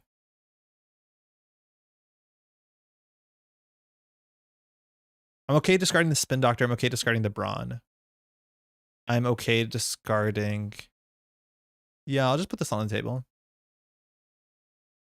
Click for credit? Yeah, click for credit. I could see being pretty reasonable too. I like 2nd powers. Yeah, I don't think it's going to be threatened, but like this is just more like mental noise that our opponent has to deal with. And if the wage workers doesn't go down, we score an off-world office and powers that be fires. Like it's kind of messed up. Spin Doctor, interesting. We don't care. It looks like we discarded agendas, so I guess that's why it's being pressured. But we want that to be in the bin. Oh, trashing the wage workers is actually exactly what our opponent needs to do here because we can't score the off-world then. We res this Hagen. It's 4 strength. It's actually pretty expensive, but then we bottom out. We could res this Hagen and assume that Rashida gets a fully op. I don't mind that. Like this is pretty expensive and you have to break both subroutines. I might have installed the Holo Man since he can go wherever afterward. Yeah, putting the Holo Man on the table and then shift moving is a way out. It's just we can't afford it. And it's going to be easy to install the Holo Man with something else. Yeah, this is now costing a lot of money. Cool. But the wage workers taking that down was very good for our opponent. No fully op yet. Okay. So we're going to let this cook. We clicked for credit. We could still score after protecting the wage workers. How? How?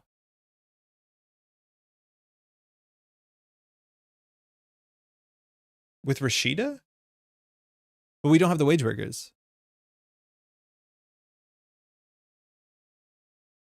I don't understand.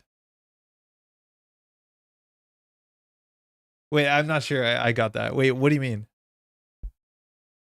Like if the wage workers survived?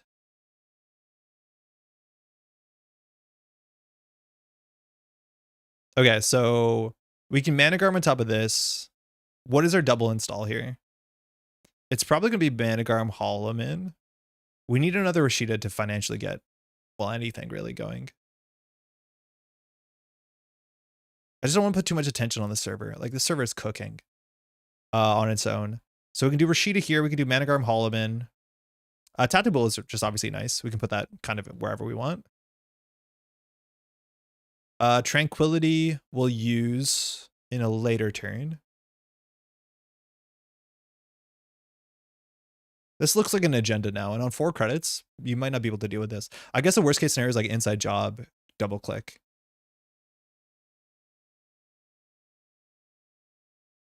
This is the safest server by a mile. Ooh, my kingdom for fully up. Yeah, if wage workers survived, we'd be fine. But wage workers is not going to survive. I'm okay paying 4 to make them pay 4. I'd managram tattoo the scoring remote and get a second ice out there. Yeah, that's kind of cool. It's a really good run.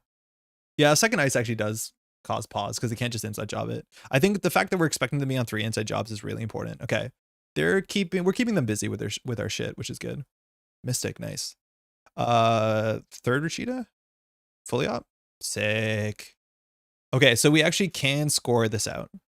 So if we do 4, 5, 6, 7, no, we can't. So we're just going to put things on table. Unfortunately, we have a couple things to install. Ooh, I wish we could get another install there. So do we get the Tranquility? The Tranquility cost us less than this. So I think we just do Nico, Holo Man, fully op, and hold. They're threatening as much as they were last turn.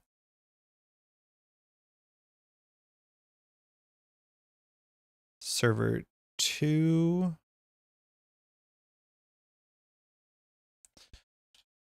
Not like that. Server 4. Server 2. Them trashing our wage riggers was really, really good for them. We would have done so much. Oh, they just ripped an Ashen. They just needed a new hand. Let's go. What did they lose? They lost a legwork and Earthrise, a mutual favor at Docklands, Dirty Laundry, R&D. Checking. No, we can't steal Equos here. Okay. Res Nico. Okay, we're off to the races. So res the powers, res the Holo Man. Score gain 7, gain off-world, install something. Oh no, we're popping off. I think we should have res the Tranquility before. There's no window, sorry. There is no window here, so I think we res the Tranquility to get a Spin Doctor. Oh, but that'll eat our trigger, whatever.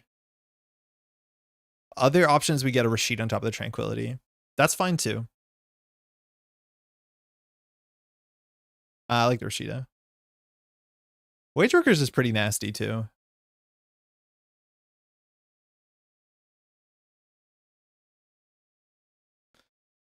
We can also like draw a card off the Tranquility, which like we kind of just need something to put in the server. Yeah, I like the Wage Workers.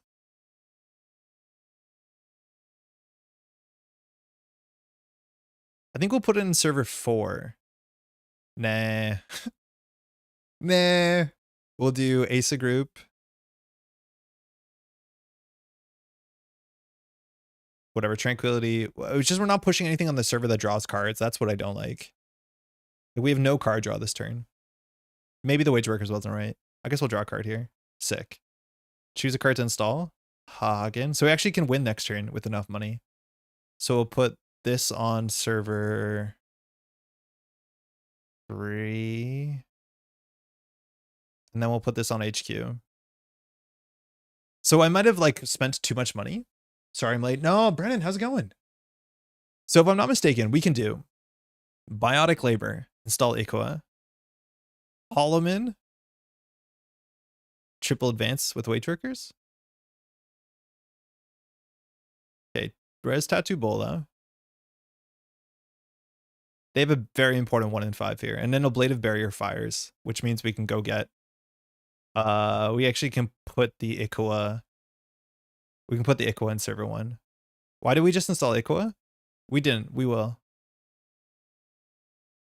Didn't? I don't know. Yeah, we could have just installed it. Don't worry, we're doing it. We're just doing it in like a cooler way. Oh, but this eats our Asa trigger if we do this. So I guess we're not? Oh, I guess we're not. Oh, because this eats our Asa trigger. Whatever, we'll just ablative the thing into it.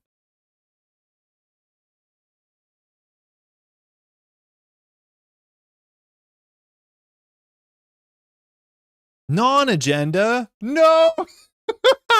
I didn't know that. Oh, I did know that. So we definitely goofed it. We should have 100% not used the what's it called, the Tattoo Bowl, and we should have just used the Asa to install the Equa on the server 1. That might cost us a turn. I think we're just gonna put the Rashida out in the new server. We'll put in server 4. They actually probably want to break this with the Kurapira so they can charge a Brawn. I think it's better than using the Boomerang. Yeah, especially because of Chesva. 1 in 5. Nice. Tattoo Bola. Magnet tracking. Always when you bounce a Tattoo Bola, you access the Tattoo Bola. It's like a rule.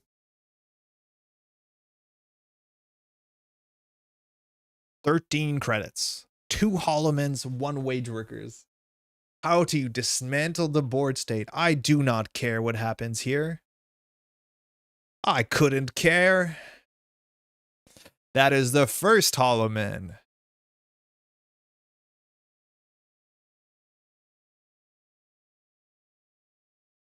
I think we have enough money. Blade of can't install agendas. No, I knew. I was going to Blade of the Ice and use the Ice to Asa. But I guess Asa can't install agendas either. Huh, never mind. I got it all wrong. I think we have enough money. Okay, we didn't get the other biotic, which would have been easy mode. So, thinking. So if I'm not mistaken, we can biotic labor will be on 4 clicks. We can install the Ikua, we're on 3 clicks. We can put we can do advance wage workers, get another advancement, and then do the Holo Man. So that's going to cost us 4, 8, 9, 10, 11, 12. Yeah, we can do it. No, you could.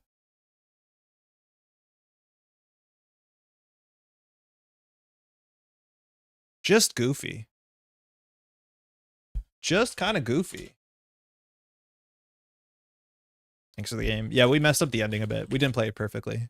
But yeah, things were looking bad until they weren't. It was all just the Rashida. Like, that is the wildest thing. If the Rashida doesn't fire, we don't win that game. If our opponent doesn't check the Rashida, like, we win the game. Like, we can't win the game without getting 3 cards and 3 cards, I don't think. And I'm not sure. They would need an inside job or something. We didn't actually see that many cards. Like, Ken did not draw a lot.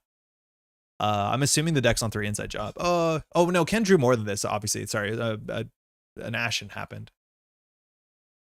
Wow, yeah, I don't feel great. My head's cooked. We're getting through it. You want to build a worse deck? A much worse weird deck, which is going to put me in a better mood? Love the Ace of combo turns. It's like really surprising how far you can go with that combination. Right, like with another biotic, we can even draw once, right? Obviously pay 4 to draw a card isn't it, but sometimes that's all you need to win the game, right? Like you draw once and then see if you need to play the second biotic, and then you do biotic and you score out. Like it's buck wild. Yeah, it's very, very weird what you can do. There's even lines where, like, not this version because you don't have greasing, but you can do like biotic greasing and then gain clicks with wage workers and fire it over as many times as you want. It's kind of wild. All right. It's been a while since we played some of the weird identities that I used to really like many, many moons ago. We were kind of known on this channel to play some of the weirder stuff. Show us an Epiphany. You know what? Actually, Pat wanted to play Epiphany. Pat was meant to join us on the stream and he wasn't feeling great. So he's like, why didn't we reschedule and we can do it in person? Because in this house, we're not all healthy. And we're going to do Epiphany. So I'm going to hold on till next week with Pat. We might do Epiphany. I've played Epiphany a fair bit. I've actually really enjoyed Epiphany. I think the one thing I want to try with Epiphany is to play powers that be in it. I don't know the name of the person, but someone posted a deck list. It's a similar idea to this, right? Like you play Restore, you play Holo Man and Epiphany, except it also had powers that be. And I don't think I realized how cool powers that be is with Stoke the Embers. Because you can powers that be to install an agenda from hand and then Stoke the Embers on that card, which means if you're playing San or Arella, most likely, you can do some really wild stuff. Build a Lou Audrey deck so I don't have to. You can just play any of the old decks and just like cut around the console slot. I think you can just play Keiko and mostly do the same. Time for Hyobu. No. Let's try something weird. What kind of weird are we vibing? We're trying like weird. So it's mostly to test out an idea, okay? It's a collection. Standard. This is Jemison. I used to really like Jemison because Jemison was a strange identity that worked in a very... Build a Botchless Spree deck. I am not enjoying this sort of like cheat through ice decks. So Jemison. Whenever you forfeit an agenda, place X advancement counters on 1 installed card. X is equal to the agenda point value of the forfeited agenda plus 1. So it has the sting text largely, but the idea is that we score agendas and then we forfeit agendas, and then that's how we win. Now, the reason why we should look at Jemison is actually there's a very interesting card that gives some weird gaming lines. Santa, you're the one who posted one of these combo lists, right? So Eminent Domain is a new 1-pointer, and a big thing about Jemison is you want 1-pointers. Back in the day, it was kind of held up entirely by hostile takeover. I don't think standoff is actually that good for Jemison, but you score a hostile takeover from hand, and then that's kind of what you needed to do with Jemison. Jemison decks sometimes were like really awkward because if you just drew them in the wrong order, they didn't do anything because you need your 1-pointer to score your 2-pointer to score your 3-pointer, and so on and so forth. So firstly, there was a weird combo deck that Santa posted that's about using Eminent Domain and to use Eminent's domain text in a slightly different way that it normally does. And I think we want to explore something like that just to show you the full combo line because it's not exactly what we're trying to do, but it shows you something you can do with Eminent that I've seen nobody else do, and I want to try doing it. Yeah, this was posted early in RWR. Where is Santa? I just searched Eminent. Sorry, I was meant to search Jemison. That's a much smaller Venn diagram. I try to use to make a super speed advanced op in Vlad Grid. Yeah. So check this out. So I don't think a lot of people know this. I don't think I would. This doesn't make you draw ice. It doesn't make you search ice. When you score an Eminent, it says you may search R&D for one card, install and res that card, ignoring all costs. This doesn't have to be ice. Now, it normally is ice because like scoring an archer and resing an archer for free without forfeiting agenda is really, really sick. And it's already interesting because archer is a card you generally do end up playing in Jemison anyways. So that is a natural combo. Either you can res your archer and get Jemison value, or you can get a free archer. But you actually can res anything. You can actually even install agendas and not res them. So the convoluted combo here is that if you have a server that has a San City Grid in it, which makes all agendas easier to fast advance. This is not an Oberth list, it's San City Grid. And then you have an Eminent Domain, and you score out the Eminent Domain, and the server also has like a Malapert data vault, a Malapert, and has a Tucana. The idea is that when you score out your Eminent Domain, you can choose to go and get another card from your deck and install that card. And you can go install another Eminent Domain. So you score the agenda, and immediately Eminent Domain ends up in that same scoring server. Then you do the Tucana, and Tucana says whenever an agenda is scored, go get an ice, and you can install it and res it paying 3 credits less. Now notice this does not say not paying all costs. So if you use the Tucana, you can go get an archer and install an archer in front of the scoring remote server that has the new freshly installed Eminent that you just tutored from. And then when you res the archer, you have to pay this additional cost. And when you pay this additional cost, you get to put 2 advancement counters on a card on the table because you're playing Jemison. That's what Jemison's text is. And so you can put those on this Eminent. And then you can score that Eminent. And you can do it again. And you actually can chain every single Eminent as long as you can afford to install and technically res the archers. You can do an Eminent into an Eminent to an Eminent. And then the idea is that the last agenda that you pull out of your deck is an Azief protocol. And then you just score the Azief protocol, which does 2 meat damage. And as long as you have a click left, which is why you need a fast advance way to get this done, is that at this point with the Malapert Data Vault, you can grab a Neurospike, and then you can Neurospike them for like 5 damage. This is not going to happen. This is all theoretical. Like, this is so not practical. But the cool thing is that focusing on this idea that Eminent Domain can grab cards from your deck that aren't ice. And this is what I want to focus on, because this is a deck that actually can play a couple cards that you have additional res costs that are not ice. So firstly, do you want to play San City Grid? You can grab a San City Grid and install it in your remote server for free. So imagine we already have a resed archer because we're playing an archer deck. I almost got it at a meetup, super close. Oh shit, that's really funny. It also loses to Hermes, but like what cool deck doesn't? That's really cool that you almost got it. So if you get the San City Grid, you can just score an Eminent, get a San City Grid in a remote server, and now you have a San City Grid in the remote server. And maybe you already have an archer because you're already playing a Jemison deck, and maybe that's a way to win the game. I'm not sure, but that's kind of cool. The other big card here is Oberth Protocol. Let me open this in a new tab. Is Oberth Protocol. And the idea is that if we don't need ice, we can just go get an Oberth Protocol. An Oberth Protocol is basically the same as Saint's End, but you don't need to spend advancements. But this card costs an additional agenda to forfeit. And that the idea is that if you grab the additional, if you don't need to pay this, Oberth gets a lot better. And this is the first time you advance a card, inner protecting the server, place another advancement token, so you can score out 3 2s or 3 1s from hand. So the idea is that you can actually score an Eminent instead of getting ice, go get an Oberth or a Sanson. And maybe we can use that for some sort of fast advance combo. I don't think that's going to be particularly great, but I think we can experiment and having flexibility. And I think having a strong 1-pointer that you actually want to score and then don't care about holding on is going to be really important for Jemison in the abstract. It's pretty sick. Also a 4-card combo requiring 3 cards to stick and you can't draw 5 cards in your deck. Yeah, don't worry about it. Don't worry too much about it. Don't think about it too much. But like the normal use case of this is like kind of reasonable. If folks don't know what you're doing and aren't on Hermes, I think it's got a real potential to pull off. Still not at all likely, but it's possible. It's possible. It's, oh my god, does it seem hard? But it seems somewhat possible, which is really funny. So we can try Eminent. We already want to be playing Archer. The other stuff that we want to play is like Hostile Takeover because you want to score one of these and then you want to fast advance. The other only big thing that I think else is worth mentioning in Jemison is that we have Holo Man, and Holo Man's really good. Holo Man allows you to fast advance, Holo Man allows you to never advance, and all that stuff is really important, especially when Jemison, we can do stuff a bit faster, I think. But the big thing that you can now do with Holo Man is you can protect your Holo Man to some extent. And the idea with Jemison is as long as you have some way to forfeit agendas at instant speed, which there's actually not that many, I think False Lead is a really big one, is that you have an ability to put advancements on a card at instant speed as long as you have a trigger that you can fire at instant speed. This is a problem because there's not that many cards in the deck in the format that allow you to do that. I think Quarantine System is one of them. This technically allows you to forfeit agenda at any paid ability window if this stays on the table, which is actually super relevant because if you haven't seen the other Jemison cheese is that you get something on the table like an Urtica Cipher, and then when the runner runs it, you just immediately forfeit all your agendas and you put all the Jemison advancements on it and they flatline, which is pretty bad for them. That deck was the inspiration for the COS Jemison that I built with the COS team that did 3 and 2. Oh, no way. That's cool. What exactly did it do? Possible is the next door neighbor, very likely.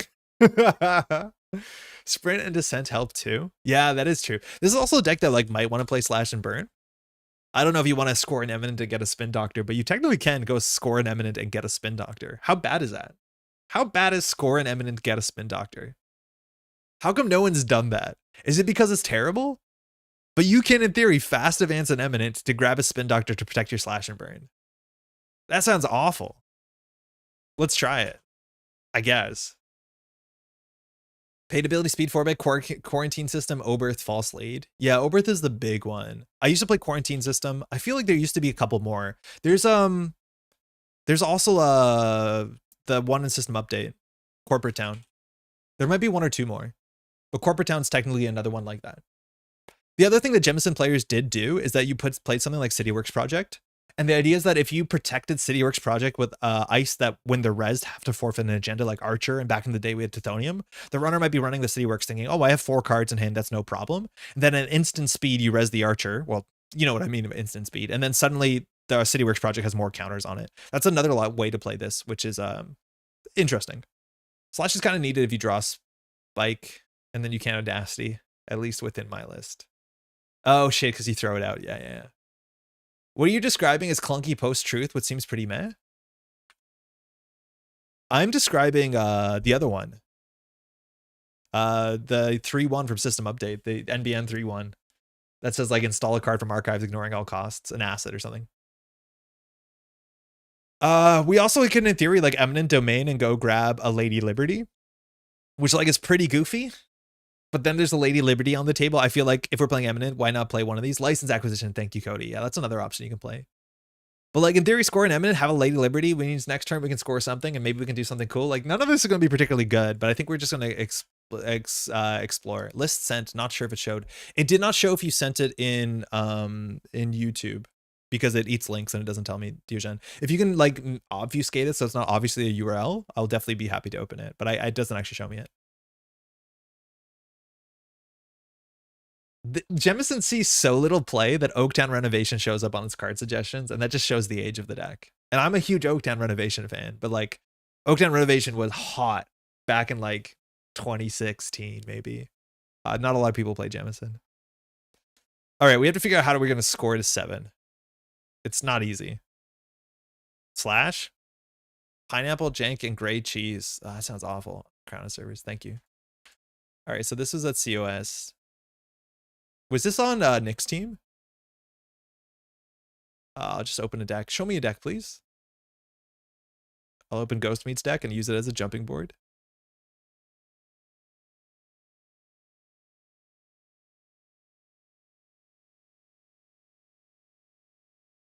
Why can't... Hold on. I'll just search cheese. Pineapple. That's a runner deck. Next team, okay. Deck was planned for Montreal Metamate, who had unfortunately event that made impossible in California. Very graciously accept the invitation. The deck aimed to fast advance as many as possible and present a possible threat with Urtica and Cityworks project both. Okay. So yeah, this is a lot like what old Jemison decks used to do. You just used to threaten with Urtica at any point in time. Seamless launch too, like the Heartbreaker option that you just advance this thing.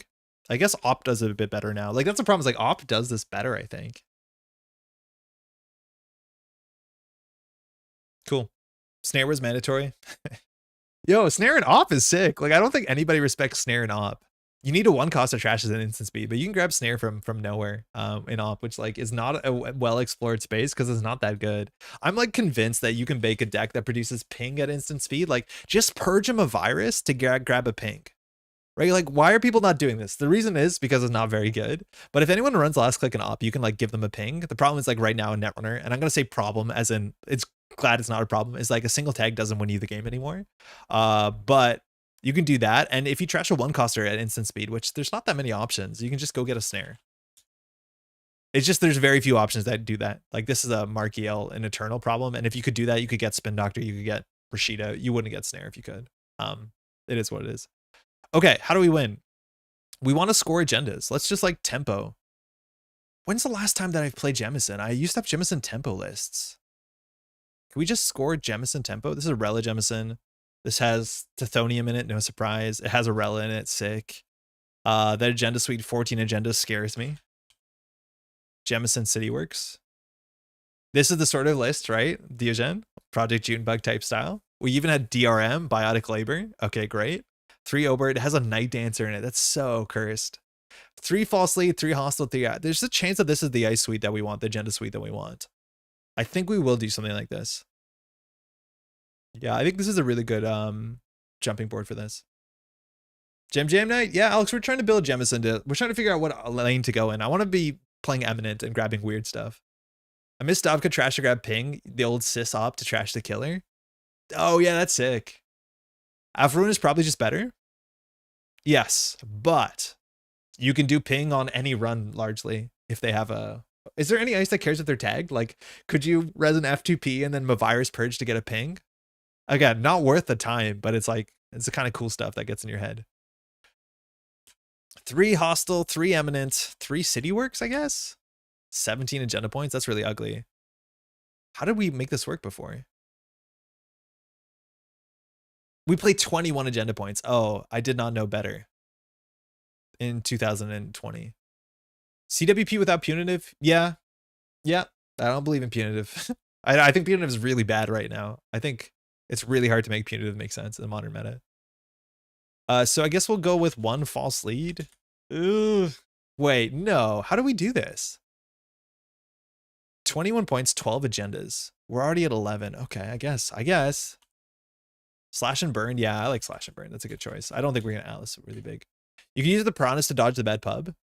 Oh, that's kind of cool, right? You purge them a virus to res a piranhas or res a what's it? Not the other one too, right? Right? Valenchow. All right, let's play some Rashidas, Spin Doctors. I guess we have to play Urticas. I feel like the influence. Where'd the influence go on this list? 2 Biotic Labor. I don't know what that's about. I guess we're just fast advancing. Okay. Oberth. 3 of. We can get a 1 of copy of Sansa if we really want to. Valentina probably makes more sense than Op. Valenchow, yeah, Valenchow might. Holo Man, I don't think we can afford Holo Man. Like, we already have Sansa and City Grid and Lady Liberty. Like, this is going to be a bit cursed. I feel like we're in the load-bearing Regolith territory, but I feel like that's a bit too slow. This Sansa might get cut. We still have so much influence to work with. Like, maybe double Seamless launch, but this agenda suite doesn't need Seamless. So, like, Tranquility would be fine here. Tucana would probably be pretty good. Let's get some ice in the list. So ice, what are we playing in Wayland? Border Control is 3 of. I would love to play Taxi Sentry.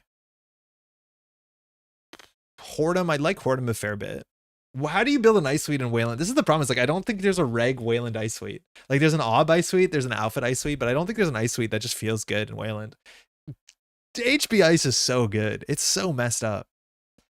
We can play 2 Winchester. We're going to lose on HQ. Tree line's pretty good. Descent Afshar Sandstone. I'll play 1 Afshar. I'll play 1 Descent. Sandstone is probably it, but I don't think we can purge. Can we 4-3 boarding control out of Omp? I think we can. We actually probably want a Ket because we're on City Works project, right? And we'll like tree line in a Ket. We don't care. I actually would consider Maskarovka over Sandstone. I think it's like pretty annoying for Propeller in the same kind of way. I didn't want to add a Hammer, but Hammer's pretty good. We just can't afford it. So 8, 9, 10, 11, 12, 13, 14, 15, 16. This is 60 nice. This is like kind of what we want. Boarding control, Logjam, tree line, Hordem. I don't think you can play Logjam in Reg because it's like really bad very early. It's very, very bad. Stavka is also not great in the modern meta anymore. Like, it's not great if you're playing against Shaper, which I'm assuming you are. We need a lot more money in the deck. We probably can play a Tucana. Playing 1 Tucana seems super silly. Maybe we play like a Virus. Gyro, how's it going? You could do 1x Enigma. I feel like Enigma is like so close to Afshar. We should have played Afshar. How do we get more money in the deck? Like, I don't think we're gonna have Gov sub money. We could probably play 3 Extract because our ice is bad. How do you get money in this? No one's doing Cleaver anymore. Maskarov Gangrise up for real though. Like Maskarovka doesn't feel terrible. Last I played it. Like NGO front, Regolith just seems way too slow.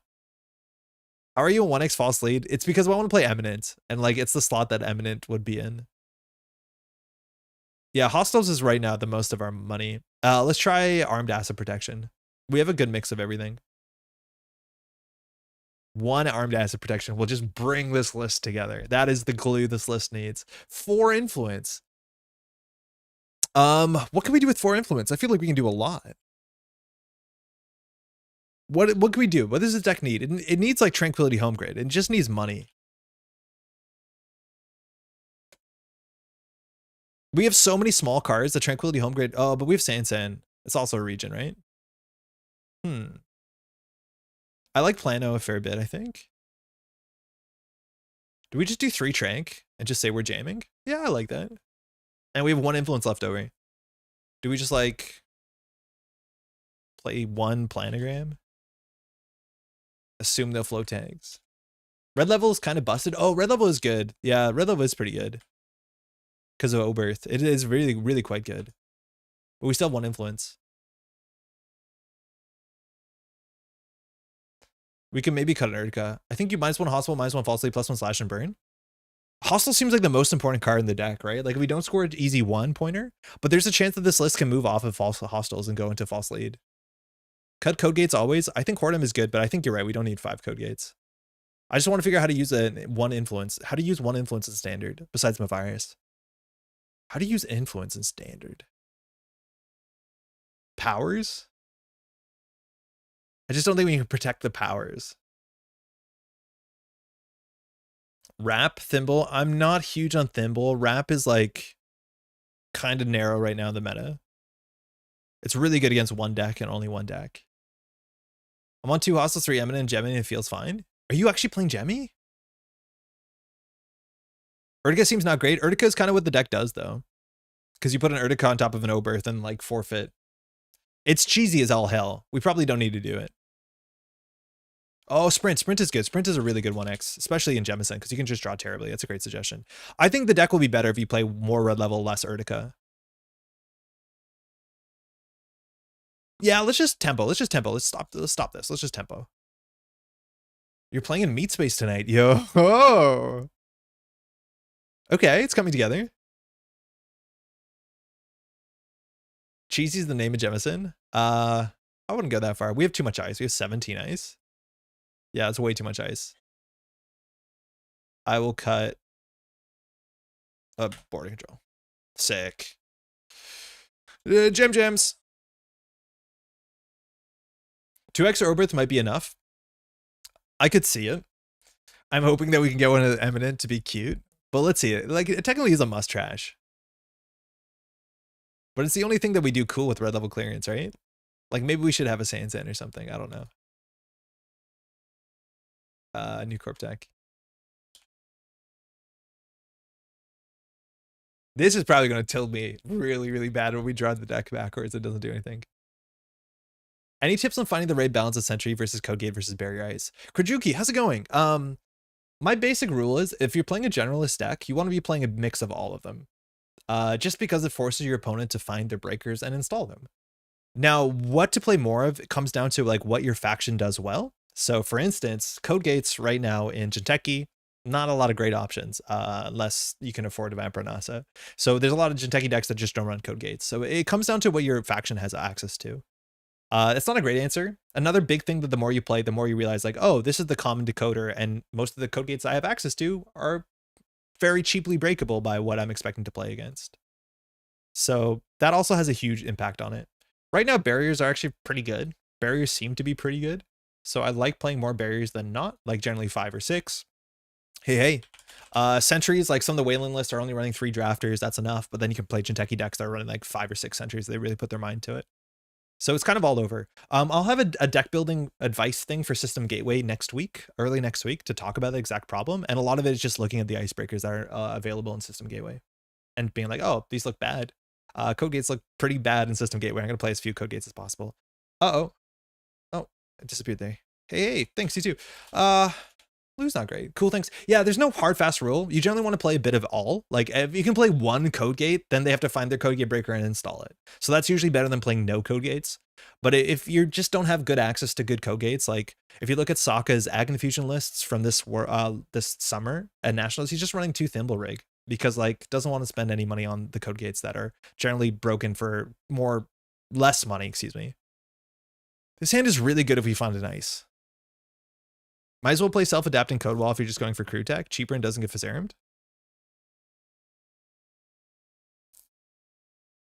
Holy, is that still in standard? Wait, they can't crew through? Yeah, but it's 1 strength. So I don't think it's going to do that much. Like, the thing with Lotus Field is that it's like, they're not playing Fizarium if they're playing crew, but they actually have to break a 4 strength to end the run. This hand is almost good. I'm going to keep an almost good hand. Oh, it's not great. All right. We draw for ice. Kidding, we sprint for ice? Sick. Okay, what are we shuffling back? We don't want that. We don't need a second Rashida. Here we can either do... I think we just do Rashida border control. Oh no, we tempo red level. Who are you kidding? Do we? Install non-agenda card. So gain a click, gain 2, which is a clickless +1 credit. That's not that important. Can I pay 1 to gain a click? Yes. I can install an ice, gain a click. So we can do hedge fund. Hold on. Why is this so hard? We do hedge fund. We do red level clearance. We install the border control, gain a click. Yeah, we can do everything.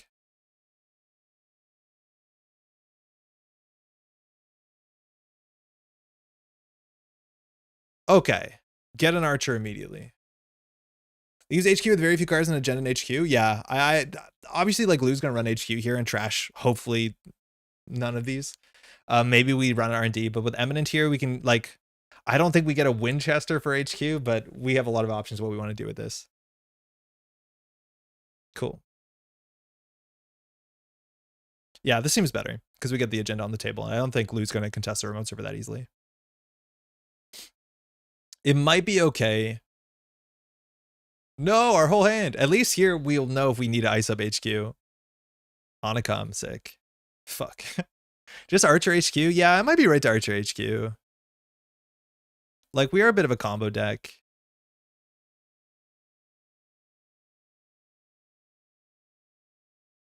That's strong. That's a start. Open imp on Lou. Yeah, it's going to get all its value.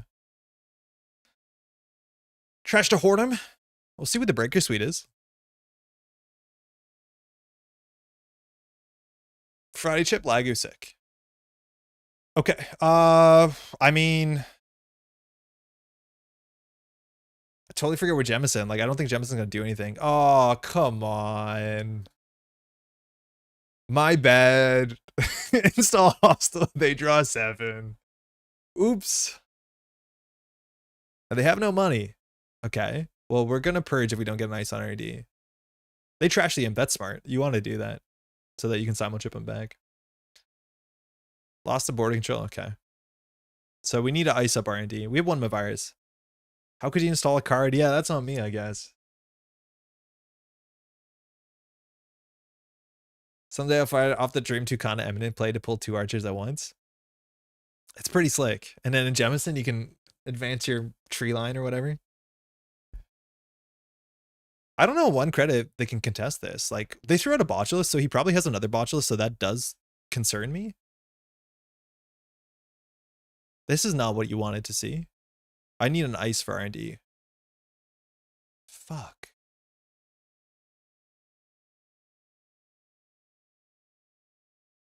All right, I guess the imp is happening. Jam Trank, yeah. Yeah.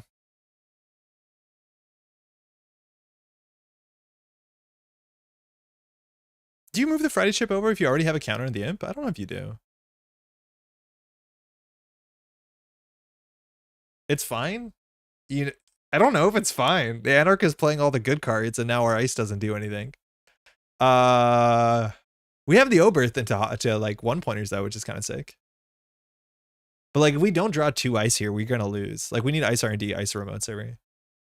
Banner is a problem. Yeah, the good stuff Anarch cards are good.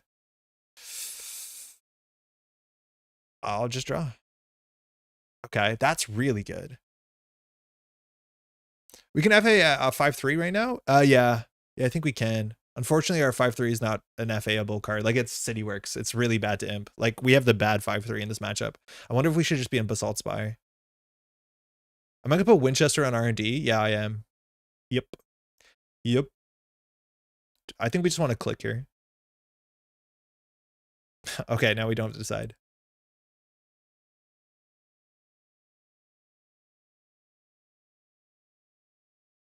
We can res the Trank to put the virus on top of it. Or we can hedge fund. I think we'll hedge fund. Lucechester time. Winchester's so good. 2 really good subroutines, trashes programs, and hardware. Can you ask for a better ice? Look at our money. Look at his money. Look at the bad publicity. 2 subroutines? That's so much banner. Oh, shit. Our Archer's useless. I'm kidding. We have a virus. If this Archer connects to a virus in the remote server, it's going to be so good. Remember NSG Ice Thaw? No, I honestly don't. I don't know. Saxon Town's still there.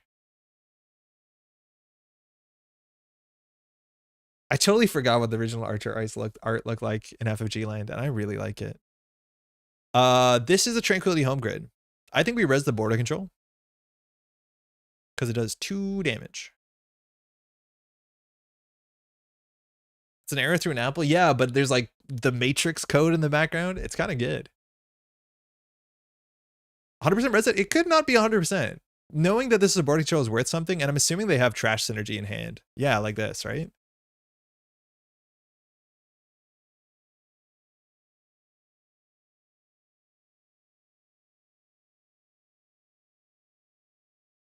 Okay. All right. Ooh, almost having a hand worth doing the bad thing too. Above the law to score a banner is good. The problem is like this is our singleton virus.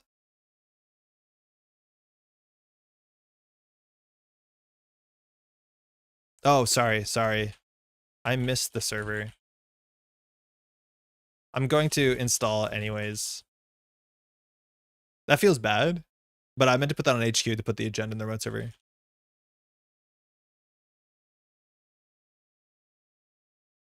Can we install ABL, install Oberth, advance, and score?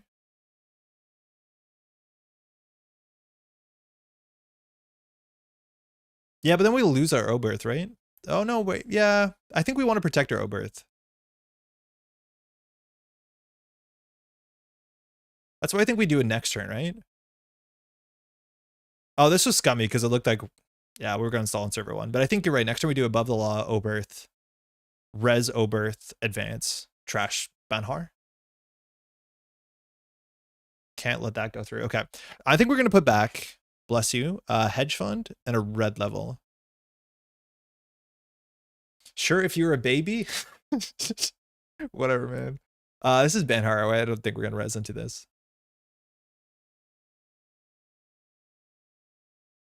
This looks like a Chrysium on HQ. Trashed. I don't know. Something got trashed. Spin Doctor, sick. Why do I have so many Winchesters and none of them on our HQ? It's because the way we drew it. Because we have this honeypot of Mavirus Archer. Why do we need it? We don't need it. We have Mavirus Archer. It's gonna be sick. It's gonna be so good. I like the Rosetta deck out on Isla, but I always felt so weak on cash. I think Rosetta is so unhealthy.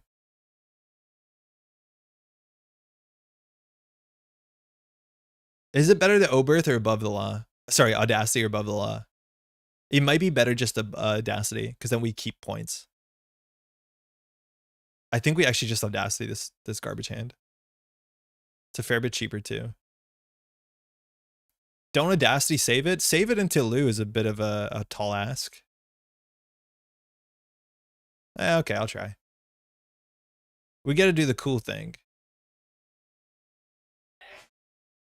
Oh, we actually get a click left.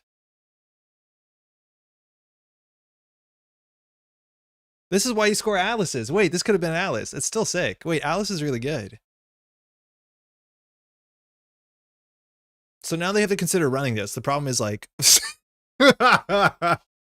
He's back. Okay. So locking the top of the deck. Yeah, Alice would have been so good because we can swing the next agenda. I mean, yeah, whatever. Finding a 5-3 on RD is going to be really bad for us. Order. I think he might have drawn that.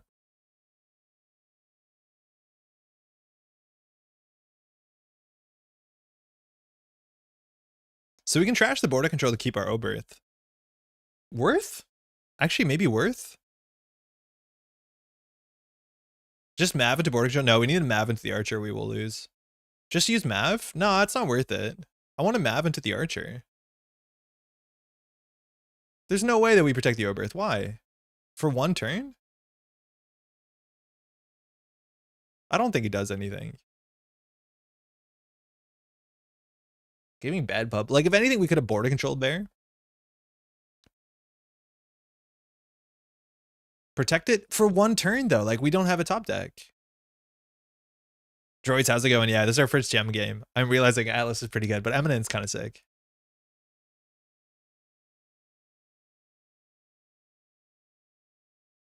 Okay.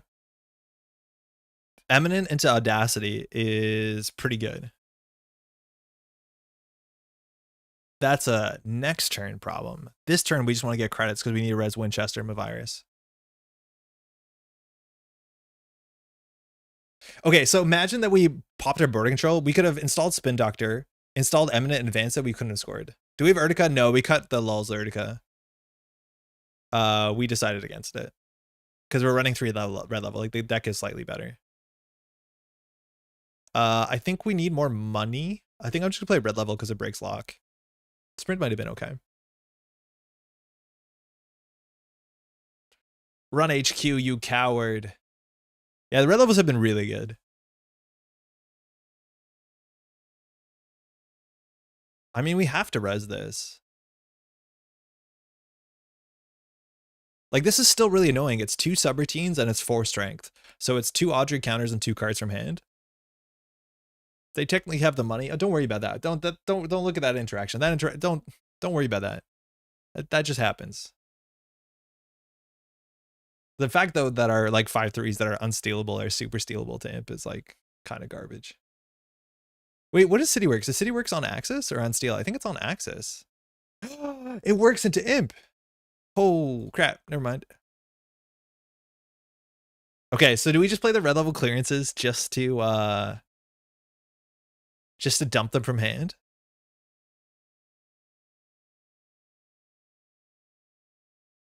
Like, do we build another remote server that's just Eminent Archer?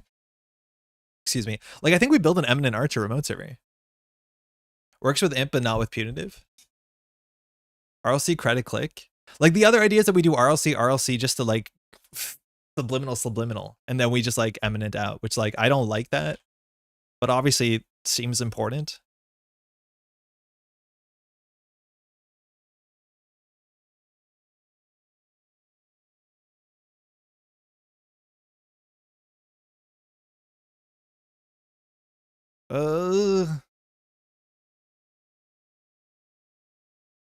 Is it worth purging this board? Honestly, yes. Yeah. Yeah, we should just purge. I'm in no rush. I think we just purge here. You're totally right. We have them a virus, though.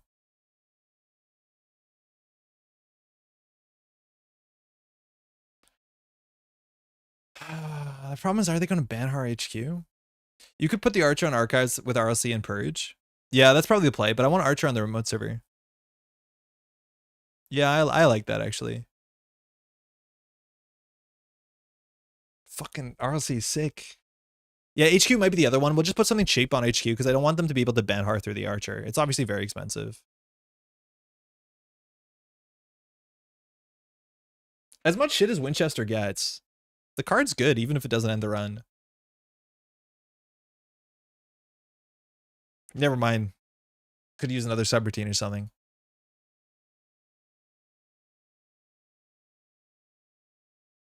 Haha, imagine purging an Anarch. Imagine. Did they not trash anything? Oh, they can't.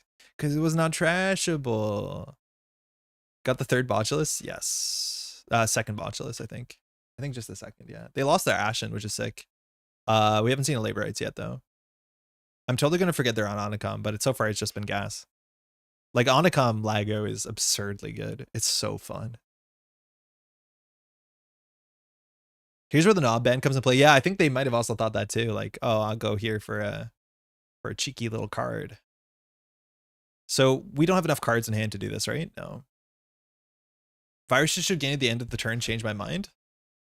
No, I'm okay with your mind. That seems fine. Install credit. I don't think we care if this gets stolen.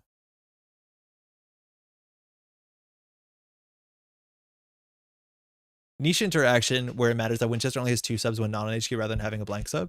Oh yeah, 100%. It just doesn't have the sub. So they're not getting like 3 subroutines or 3 things. The way that they reworded it on the remaster, I think is pretty slick. Having it at the end is like so much more intuitive. I don't understand how it didn't show up like that in the first way, or like why I didn't care. Hey, Banhar's on HQ. Our jig is up. Our jig is entirely up. So the question is, do we purge here? No. We get a free purge. Make him eat 4. Nah, they're just gonna eat 2. I don't pay. I'm not paying 3 to do 2 net damage.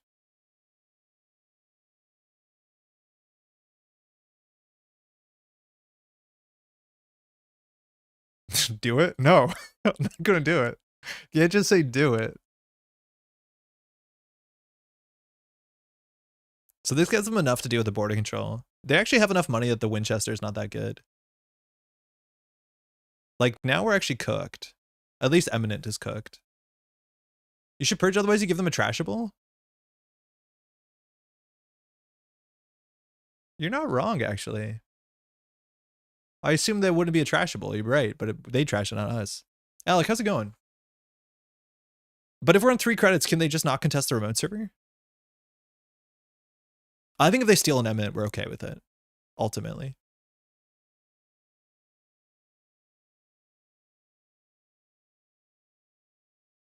Like, here we probably purge. Long day, glad to be finally sitting down. Enjoy your sit down. Never give up? No, I think we're okay. So if we res the Winchester, they have to do traces. Lose unlinked. How would they contest? Audrey would have no counters. I assume they would play something from hand. Like a Botulus.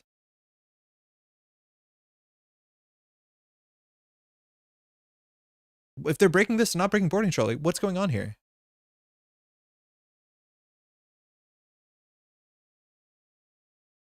I guess on 2 credits, this doesn't matter. Whoa, I did not go the way I thought it would go.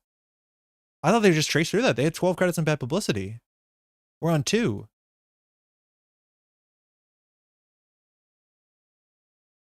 We could just Audacity that. On 2 credits, you can Audacity? Yeah. Pride Chip is not unique, no. Archives is totally safe? I wouldn't say that. There's a City Works project in it. What are you Eminent for? Emanating from a virus is like sometimes correct. It's not right here. Because of a virus, it is, but they could just run it. The one card you didn't want to Dastey away, yeah, I know. F it.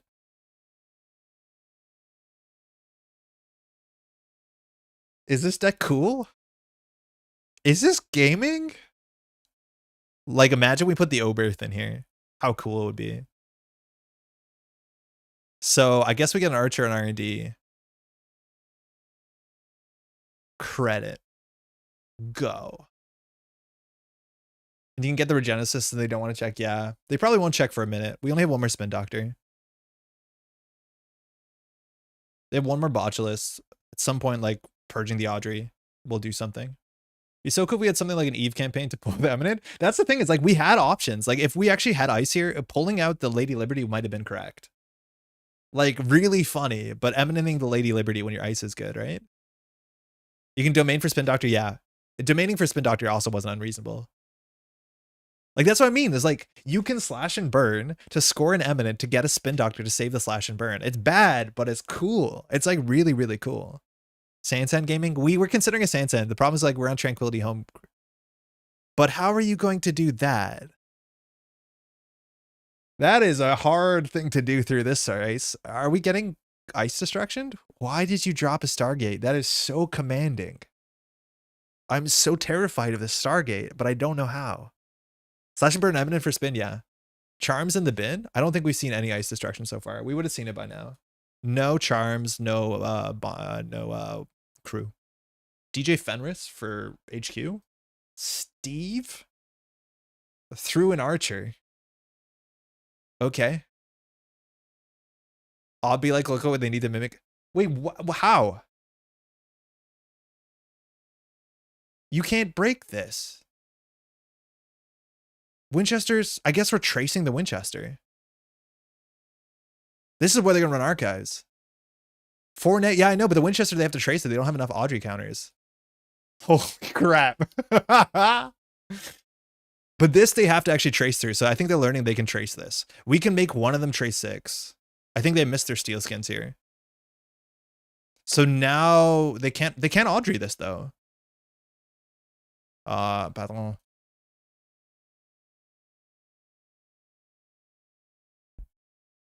It's not pardon, it's Pathlon, which means like, excuse me.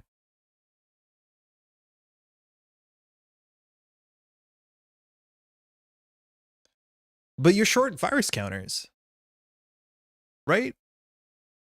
Like the virus counter math was not right, not the cards in hand math. Oh my god, I did Audrey backwards. No, it's cards in hand. It's cards in hand. They can break 2. Audrey is cards for strength. Okay, I'm so like Faust pilled that I think it's cards for subroutines. That was really bad for them. Yeah, virus for 2. I think we purge here. Do we care about one Audrey counter? They have 6 cards left. I think we just put an Aket on HQ and click for credits.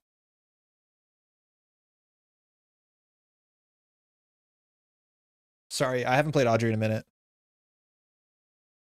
There's a lot of points in this deck. It's surprising they haven't got a point yet. You've touched a lot of cards. You've been lucky.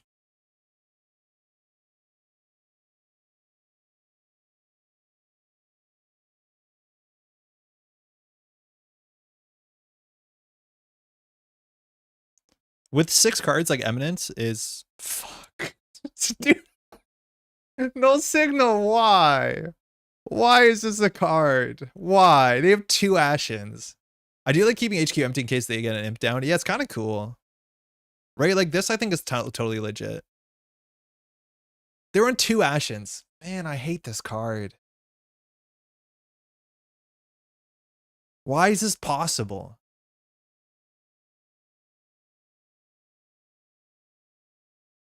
Whatever we top deck, we can score. Unless it's a 5-3. Install 5-3. Forfeit, get 3 count. Yeah, we can top deck a 5-3. We won't win. We'll be on 5 points, but it's cool. Card leaves a tier 1 deck for a month and Audrey purchases from his memory. For real, though. Like, it's so much better when people don't play it. I think he labor rated for an Ashen, actually. Wait, was that what it was? It was labor rated for Ashen? I don't think so. I don't think he labor rated.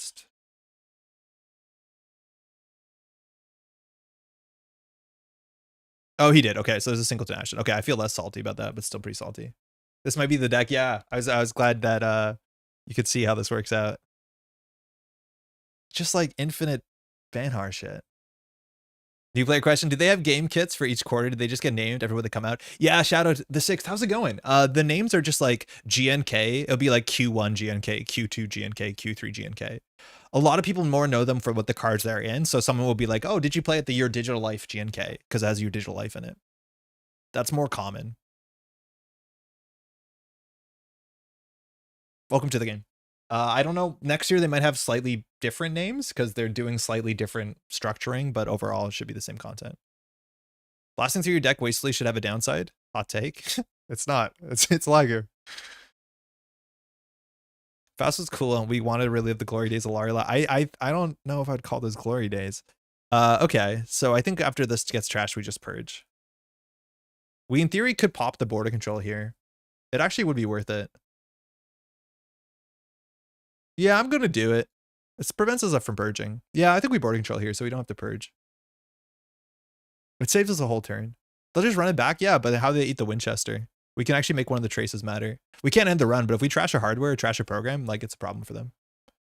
GNKs are still GNKs, we just changed everything else's name. But droids, is there a chance they're gonna be called like, are they gonna have a fancier name than just Q1 GNK, or is it just still gonna be Q1 GNK? I know that they will be GNKs. I just thought maybe give them something spicy. The children yearn for eternal. John, no, they don't. The Larlas? They want the Larlas? He's thinking. He said he's thinking. Is there a good place to pick up old ones? I'm looking to try and get a prize pool going to start games that are LGS. I don't know if you can pick up old ones. What you want to do, assuming that you're in the States, because the European null signal game store has been a bit iffy, is you can go to the shop section on their website and then you can go down to event support, and these are all the ones that are available. They're pretty affordable for what you get. It comes with shipping included, so this is 22 Canadian for the Q2 and Q3 and Q1. You can get the whole year of GNKs. You can just pick them up right now. If you go to other events, some people might have extras if you're looking around. Oh, it was a botulus. Oh, that's good. But otherwise, yeah, they're just on the website. They're really easy to get. Well, that's a unique card. Purging here is hilarious. I think some might still be on NPC. Oh, for real? I didn't know that. Cool. The old GNKs might be on make playing cards. When people say NPC, they mean make playing cards. That's used to be where Null Signal Games sold stuff before they had their store. It was one of the ways. They're all on NPC. That's how I'm getting them in the UK. Oh, shit. Okay. What do we do here? Install Oberth on Essential, res it, advance our Arquette. So the Botulus trashes the Oberth. That gets a Stargate counter. I don't think we care. We can draw once. That's fine. Is it? It's a shame that this is on the outside.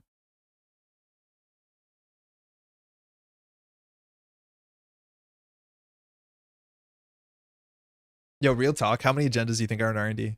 How many agendas do you think are in R&D right now? Ooh, 8 and 15. Half of the deck is agendas. Need to land the Hordem subs? It'd be very good if we do. The problem is we can't. We can't really afford to res this. We can afford to res this. We shouldn't afford to res this. Why can't I afford to res this? Trivial Advancing Hordem getting ice in front is kind of cooking. Yeah, but the game will be over by then. In one direction or another. Again, half of R&D's agendas. No way you res? I don't know. It gets 2 cards out of the hand. But I'm pretty sure here, if your cards are good, like you'll just botulus through this if you don't want to spend your cards.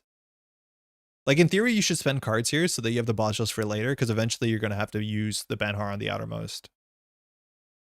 Maybe that means his hand is good. I'm surprised. The fact that this gives 2 Friday chips is kind of messed up, though. Banhar does nothing this turn, then, basically? Sort of. Yeah, this is messed up. 3 Audrey counters is a lot. How many? Only 1 red level clearance left in the deck. So Shadow, what people are saying is if you search Null Signal Games, make playing cards, they'll have a store. NPC is a printer, I think in China. And this is one of the ways that you could buy cards. So apparently they still have a bunch of their old GNKs up on here. This website loads this poorly. It's not just you. So they have like 2022 Q1 game night kit. The prices probably with shipping are gonna be a bit more expensive, but yeah, it looks like there's some old game night kits up here too. That's sick. Oh, fuck. Do you know how good a Regolith would be here? I think we actually do just purge.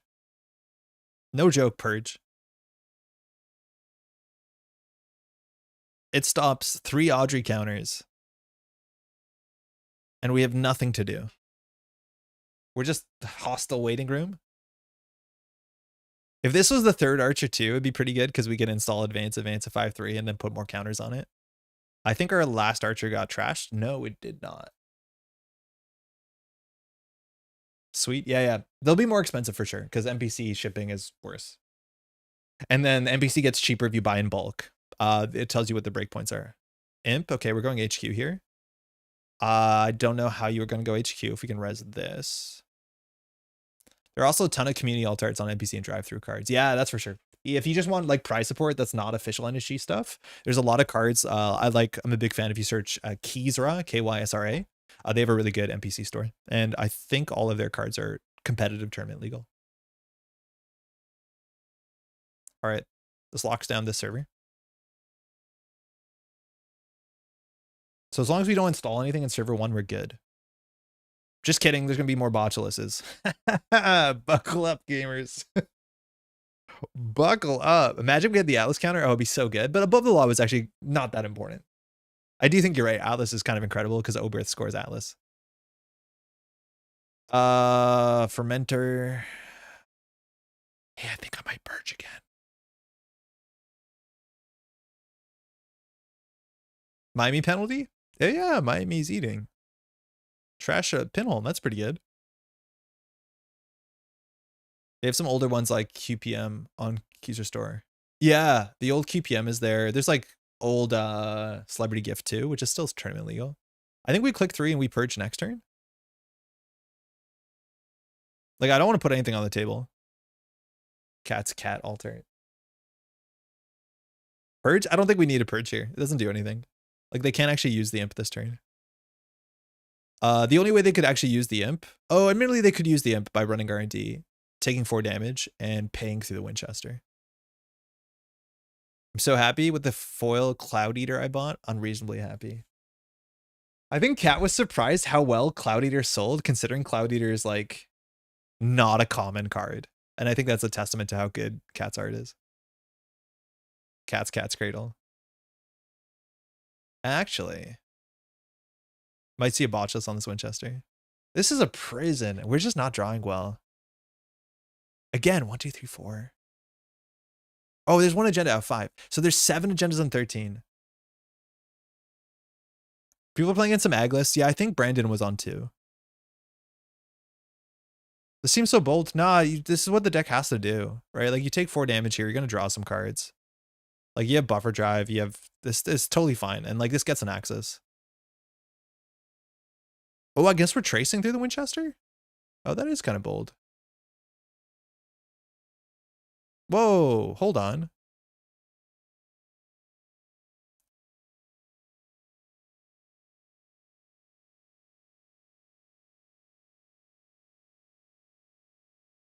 Cat's Cradle breaks code gates? Yeah, it does. Silver Spoon? Spoon kills code gates? Yeah, okay. Land the program trash? We cannot. We are incapable. Happy with their foil Holo Man. Slightly worried of getting banned at some point, even though probably... I don't think it'll get banned anytime soon.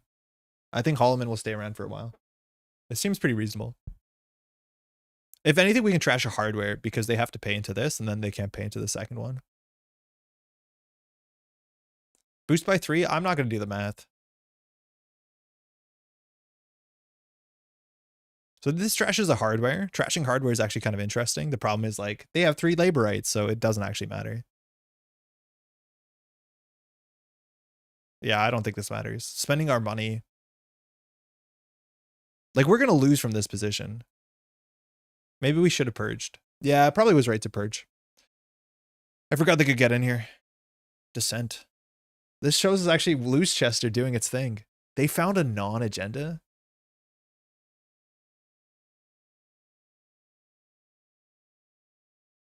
Yeah, actually, if we had a hard end to run here, it'd be so much better than Loose Chester. Go.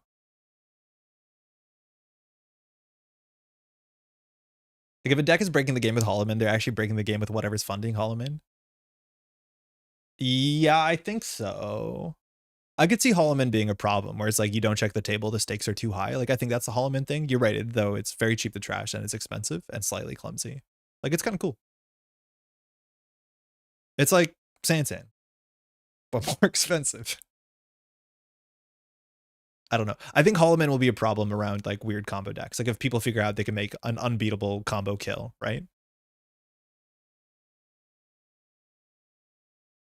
But I kind of like Holo Man. I just wish Holo Man only set agendas. I think one way that Holo Man could end up getting banned, no joke, is... Oh, fuck. Is if people started advancing Advanceable Ice. This fires. I know. We have to. I was like, where's the last archer? I found it.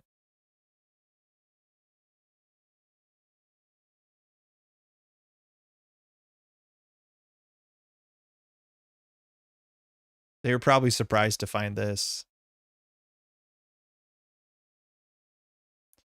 Okay. Yeah, Horde might have been better because they're just going to ban hard this anyways. Yeah, the Horde could have been better for sure because they actually can't break it besides Botulus. But I think the game's going to be over before that.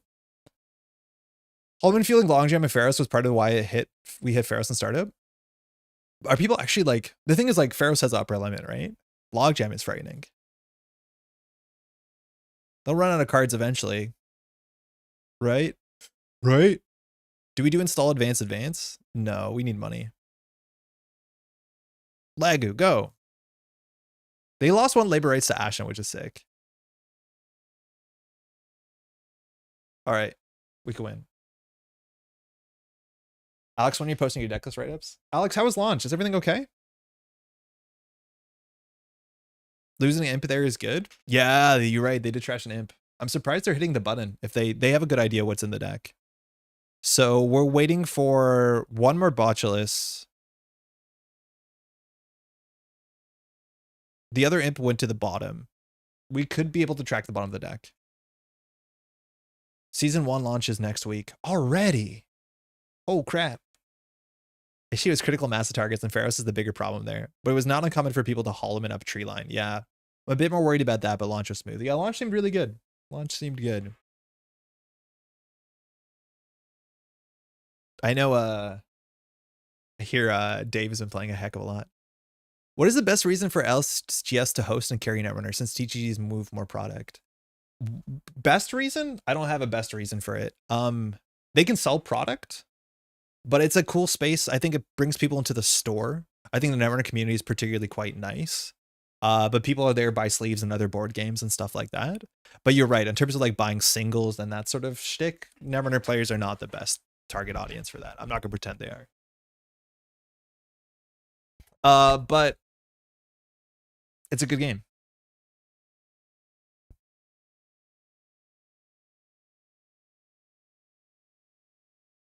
Do we get to 6 points? Hey, Juniper, almost most LGS stores are made by people who love games and want to support games that work outside the norm. Exactly, yeah. Right, like I know a lot of board game stores that let people show up and just play board games. And not even board games they bought there. Like it's just meant to be a social place, like a third place, right? And so for Netrunner there, that helps in a way. Like if people are coming weekly to your store, that's good for your store as long as that space is not like challenged by something else. Some people run LGS local tournaments with a higher entry fee that is paid back as store credit, which helps the LGS make some profit off of it. Yeah, if some stores want to do that, that makes sense too. Most Netrunner players will happily spend cash. Yeah, most Netrunner players are not card game players as much as often board game players, which is slightly different than most other games. Okay, so real talk. Weekend, red level clearance for the Oberth. Cityworks project on top of it. Advance the Oberth. Hopefully deck right up tomorrow. Yo, let's go. Juniper, I think I said hi. How's it going? Best reasons because it's a sweet game. You put the counter on Hoard'em. I think you could now cap it with that cat and the third advancement jam behind it. I think you're right. I regret not doing it, but also he doesn't have breakers. Right? Like, just the third ice here is good anyways. We could just do a Ket, Cityworks, Oberth, and then assume that he runs into it low cards in hand, and then we like res the Oberth, put counters on it. It does 2, 3, 4, 5 damage. That actually is a play. It's like doing just like this could flatline. How many do we know where the steel skins are? I'm assuming we should know where some of them are, and by that I mean on the bottom. Can you afford the Oberth at this point? Yeah, why not? We want more hostile. Still thinking. It's going well. Hope your deck is doing well. It's our first game. It's this has been a cursed game for sure. I think we do it. I think we do Cityworks, Oberth.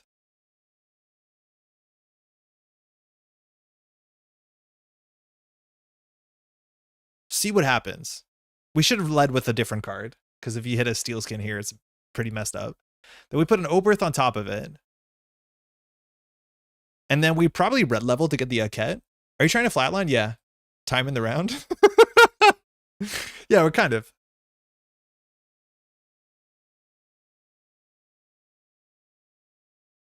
So we have 5 credits. Now, in theory, we need to res 7 credits here. I might have messed that up. Why does he got 7 cards in hand? Fucking Onacom. I don't know. This is fun. This seems fun. This is probably not right. Thanks for answering all the questions. I seem to be stuck on this game being my personal favorite, not just the game every one of my friends play. Plus, the game is affordable to almost everyone. Yeah, you probably know proxying is legal at all levels of play, but this game is incredible. I think it is. It's fun. This is fun. Look, they're typing in caps. So this is 3, 4, 5, 6 damage. I think 6. The problem is we miscalculated our economy. This is Little Prison. They're the prisoner. We're the prisoner. We're literally the prisoner. The question is whether they think we can res this ice or not, and the problem is we can't. I think that is the biggest mistake. We had to be able to res one of these ice to take more cards out of hand.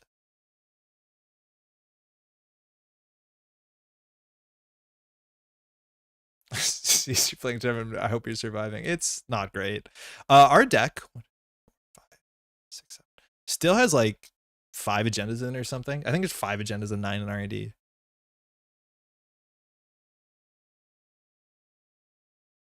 The thing is, they have to run this. Okay, that's great. That's great. I hope they steal it. I hope they're happy with it. I don't think we res the Oberth. I think they just take 3 damage. Wait, that seems really bad. This was a terrible play. That was a very bad play. I think we'll just res the Ket and be like, we've done enough work. Look at me, I'm the prison now. Keep forfeiting agendas, we'll run out of cards and deck out. Yeah, but then time is called. Like, it's 40 minutes. So I think we actually just res the Ket here.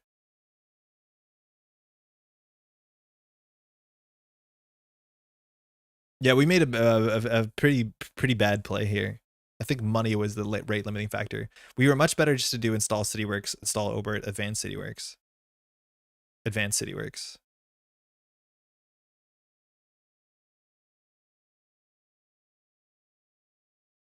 We have to hit good. We have to have good hit. Now the first hit really matters, because that's the hit that can be buffer drived. They can always just use buffer drive to put cards back. I don't want to forfeit an agenda. I'd rather just do 2 damages here. Forfeiting agenda is going to be a problem for us.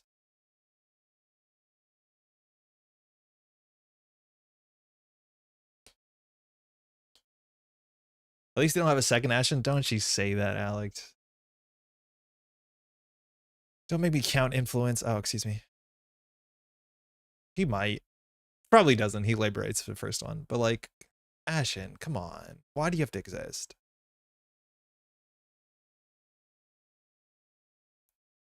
Raindrops?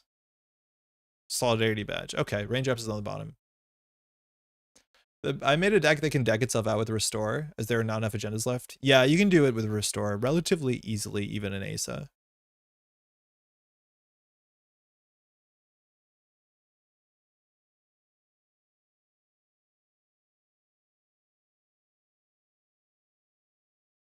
What are you gonna do? Draw your last card? Lou, is it mandatory? Oh, it's mandatory. That's sick. So we needed to hit a laborites here. Do you think they're on 3 laborites? You think they're on 3 laborites? He's on 3 laborites, 1 ashen. Or do you think he's on 2 laborites, 1 ashen? What do you think he's on? He just lost an Audrey. That went to the bottom. So we know what his hand is to some extent. The worst thing is like we lose this single Stargate here. Oh, we can't really this turn. It's all about the last damn Botulus. I was hoping to hit the... Oh no, the last Botulus is in the bin. So it's whether or not he's on a Stargate. Oh fuck, that's an important card. I think we just purge here. I think we do just purge here. All 15 influence. Okay, we're safe. You're ashen safe. So what is the hand, right? So we should check mathing. So the hand is a Lagu, Solidarity Badge, an Imp, a Sure Gamble,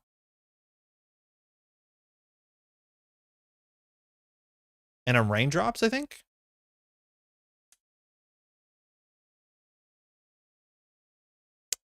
I think there might not be that it. Like, he might have one more run.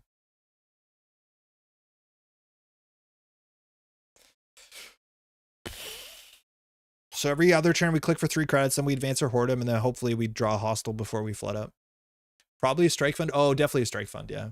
So things are going well. You have points. You should be happy. Honestly, the runner is the prison deck. Like, I want to be very clear, the runner is very much the prison deck here.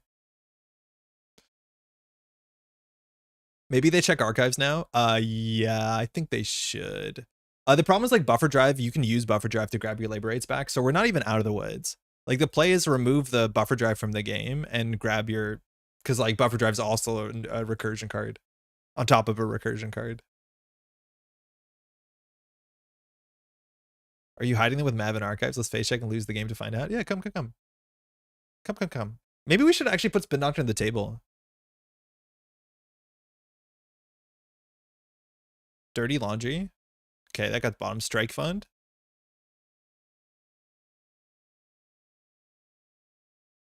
Not out of the woods, just 3 points. Okay. So it's Dirty Laundry in 1 card, which means the game is now over, right? Oh no, because of buffer drive. Fucking buffer drive. Why buffer drive? Why does the recursion card do more recursion?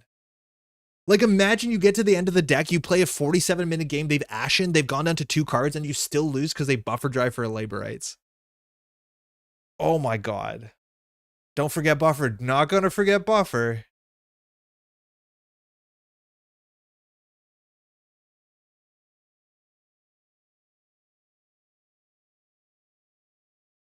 Gaming. Recursion, so you can, yeah, they're gonna use the recursion card to do an extra recursion ability to get the recursion card back so they can recur. Like, it's ridiculous. Luckily, this all goes. Buffer and Steve too. Yeah, Steve is really hard though, because they have to break through an archer and they can't. I think Tank is forgetting he can buffer drive here. Oh, we're so close.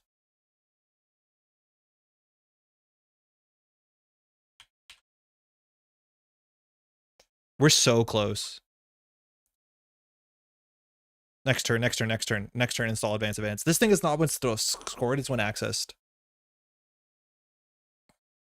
Sup, dog, I heard you like endless decks. Our opponent has literally played or trashed like upwards of 100 cards. No joke. Easily over 100 cards.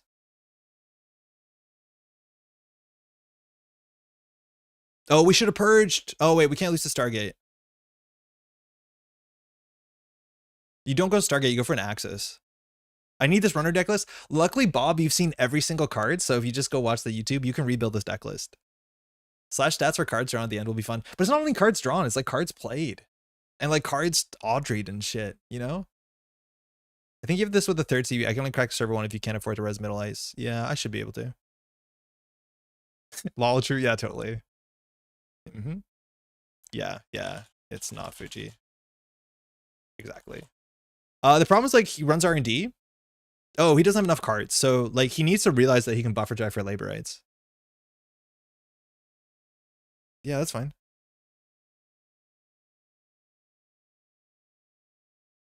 Tip my king over. Oh no, labor rights. Hold on. Before you do that, read the text on buffer drive.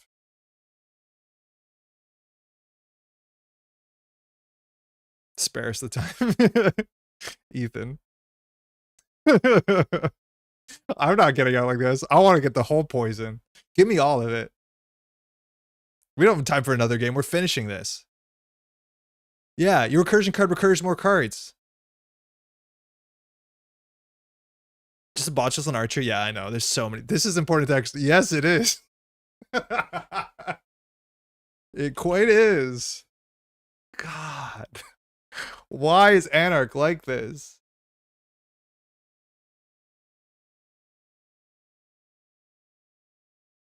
Mm-hmm. Mm-hmm.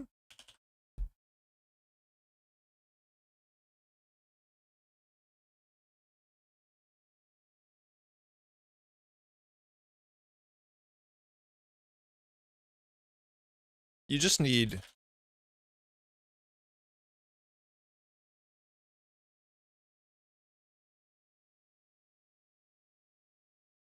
Damn Olive Garden.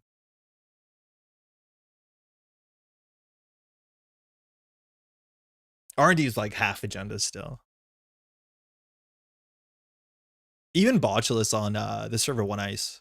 It's a hard call to make, but like Hordem only has one subroutine that matters.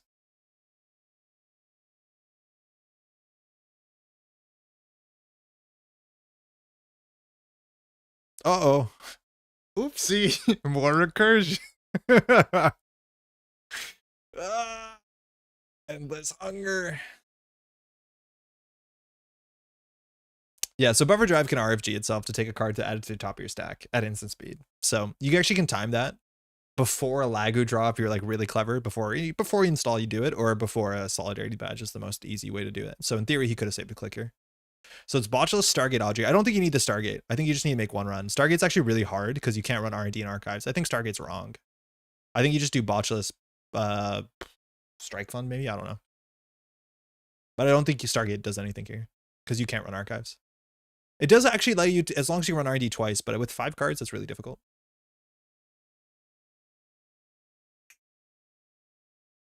Yeah.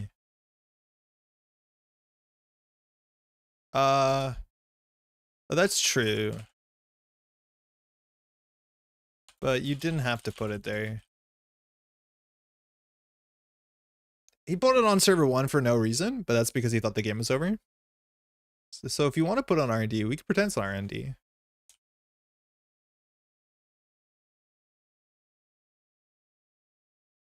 We gotta untip this king. We're writing this king.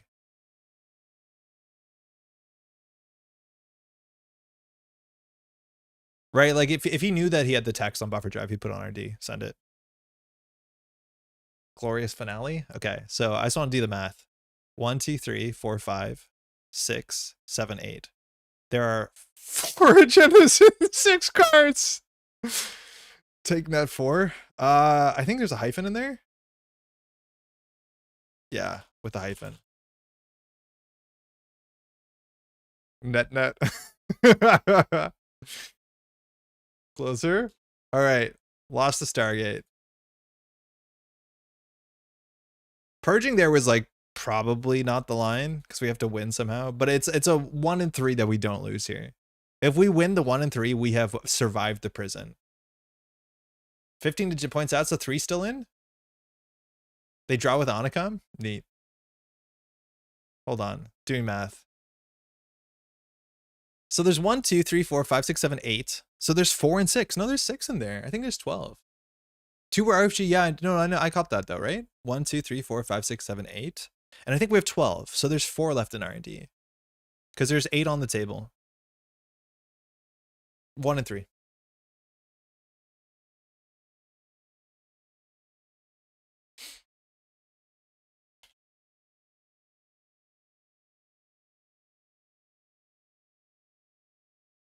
fuck. Oh, what a prison. How many cards drawn? Cards drawn, 86. 2/3 to win. There's still 4 and 6 agendas in R&D. Yeah, they were favored to win there on R&D. What a game, man! That is just the worst Netrunner. Yeah, I was mad dooming about it. Never use that text. Yeah, it's really good text. For those who are playing these sort of decks, remember Buffer Drive has sick text on it. It's a panic button. Like, just so much recursion. 86 cards. This is a 40 card deck, if I'm not mistaken. Are you on 40? Are you on 40 or 44 or 40 plus? Hey, thanks for thinking too. Peak content. 40. You drew 86 cards that game.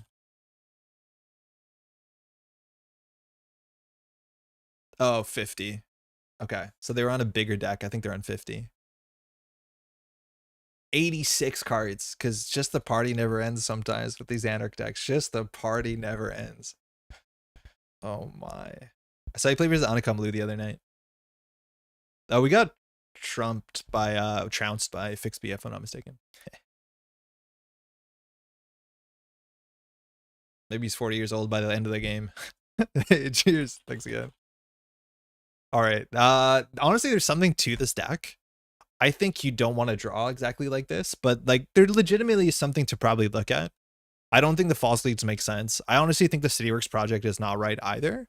I think we're probably a bit better off using the other 5/3, using Basalt Spire, and then you're using actually Basalt Spire to recur either Audacity or play Seamless and or red level clearance over and over again. Yeah, SDS or Basalt would be much better. Like, we want something with an on-score ability as well, because we can fast advance out our 5/3s. So if we fast advance an SDS and trash something, I think that's a bit more impactful for us. Basalt's also pretty good too, but I haven't played enough with Basalt outside of that. But our ice seems okay. Imagine we had a hammer. Hammer would be so good in this matchup. If you play hammer into this ice suite, it's like such a problem for them. But like other stuff are good. The one false lead doesn't make a lot of sense. The Eminents are really good. The Hostiles are really good. And we probably should be playing Atlases, because an Atlas with the counter is really, really strong. I think that's why the other version of the deck, this is why exactly the version of the deck that I brought up from a long time ago is running 2 Biotic Labors. Because it's really easy to get Atlas with a counter in the deck, and then back in the day, we would just Biotic Labor out the next Atlas or whatever. 1x Hammer can be okay to pull in some situation with the main over an Archer. I think 3x Archer is so good, though, because we want to forfeit agendas. Don't think about that too much. And it's Archer. Yeah. But Hammer is just so good against that sort of ice suite, or icebreaker suite. What a game. All right. It's 11:36. We don't have time to do another one. I know I'm not feeling the best, and Maddie needs to get to sleep too. She's not feeling great. So that's going to be it for us. Huge thank you to all these names here and more. We're supported on Patreon. We're going to have some video content coming out early next week, starting with some basic deck building stuff. And I'm really excited to get that stuff out, just to get some evergreen content. I've been noticing a lot of people on like r/Netrunner maybe talking about like, hey, I'm getting into the game. Is there anything you can recommend? And I don't know, maybe we should be making more of that content for sure. There is an event here in Montreal on Saturday. A lot of these nice names will be there. I'm not sure if I'm gonna be able to make it there. It depends on how health holds up. I have to go for a COVID booster tomorrow as well. But again, thank you to all these names and more. We have a couple new names here too. Coming up. One is in a second, Jinxie. Thanks so much for supporting the channel as well. We also have a lot of Sure Gamble patrons. Their names don't show up here, unfortunately, but all the support is incredibly appreciated to keep content like this kind of going along. I think that's mostly it. This weekend, there's a bunch of stuff going on. If you want to get more Netrunner in, I believe there's an accelerated meta test that NSG is running. That stuff is online. It's all free to join. The time zone is the time zone that makes sense for me. That should be Saturday morning. Next weekend, there's some big tournaments. I think Singapore Nationals is either this weekend or next weekend. If you're in Singapore, you definitely know. Otherwise, next weekend is a huge UK Nationals event, which should be streamed. So plan to watch some good Netrunner next week if you have the time to watch it. Or go play. It seems like it's going to be a great event. No surprise. And with that, I'm going to rest my voice and get some sleep. Thanks for hanging out. We'll be back on Tuesday. In fact, we should be back a bit sooner with a video. Thanks for watching.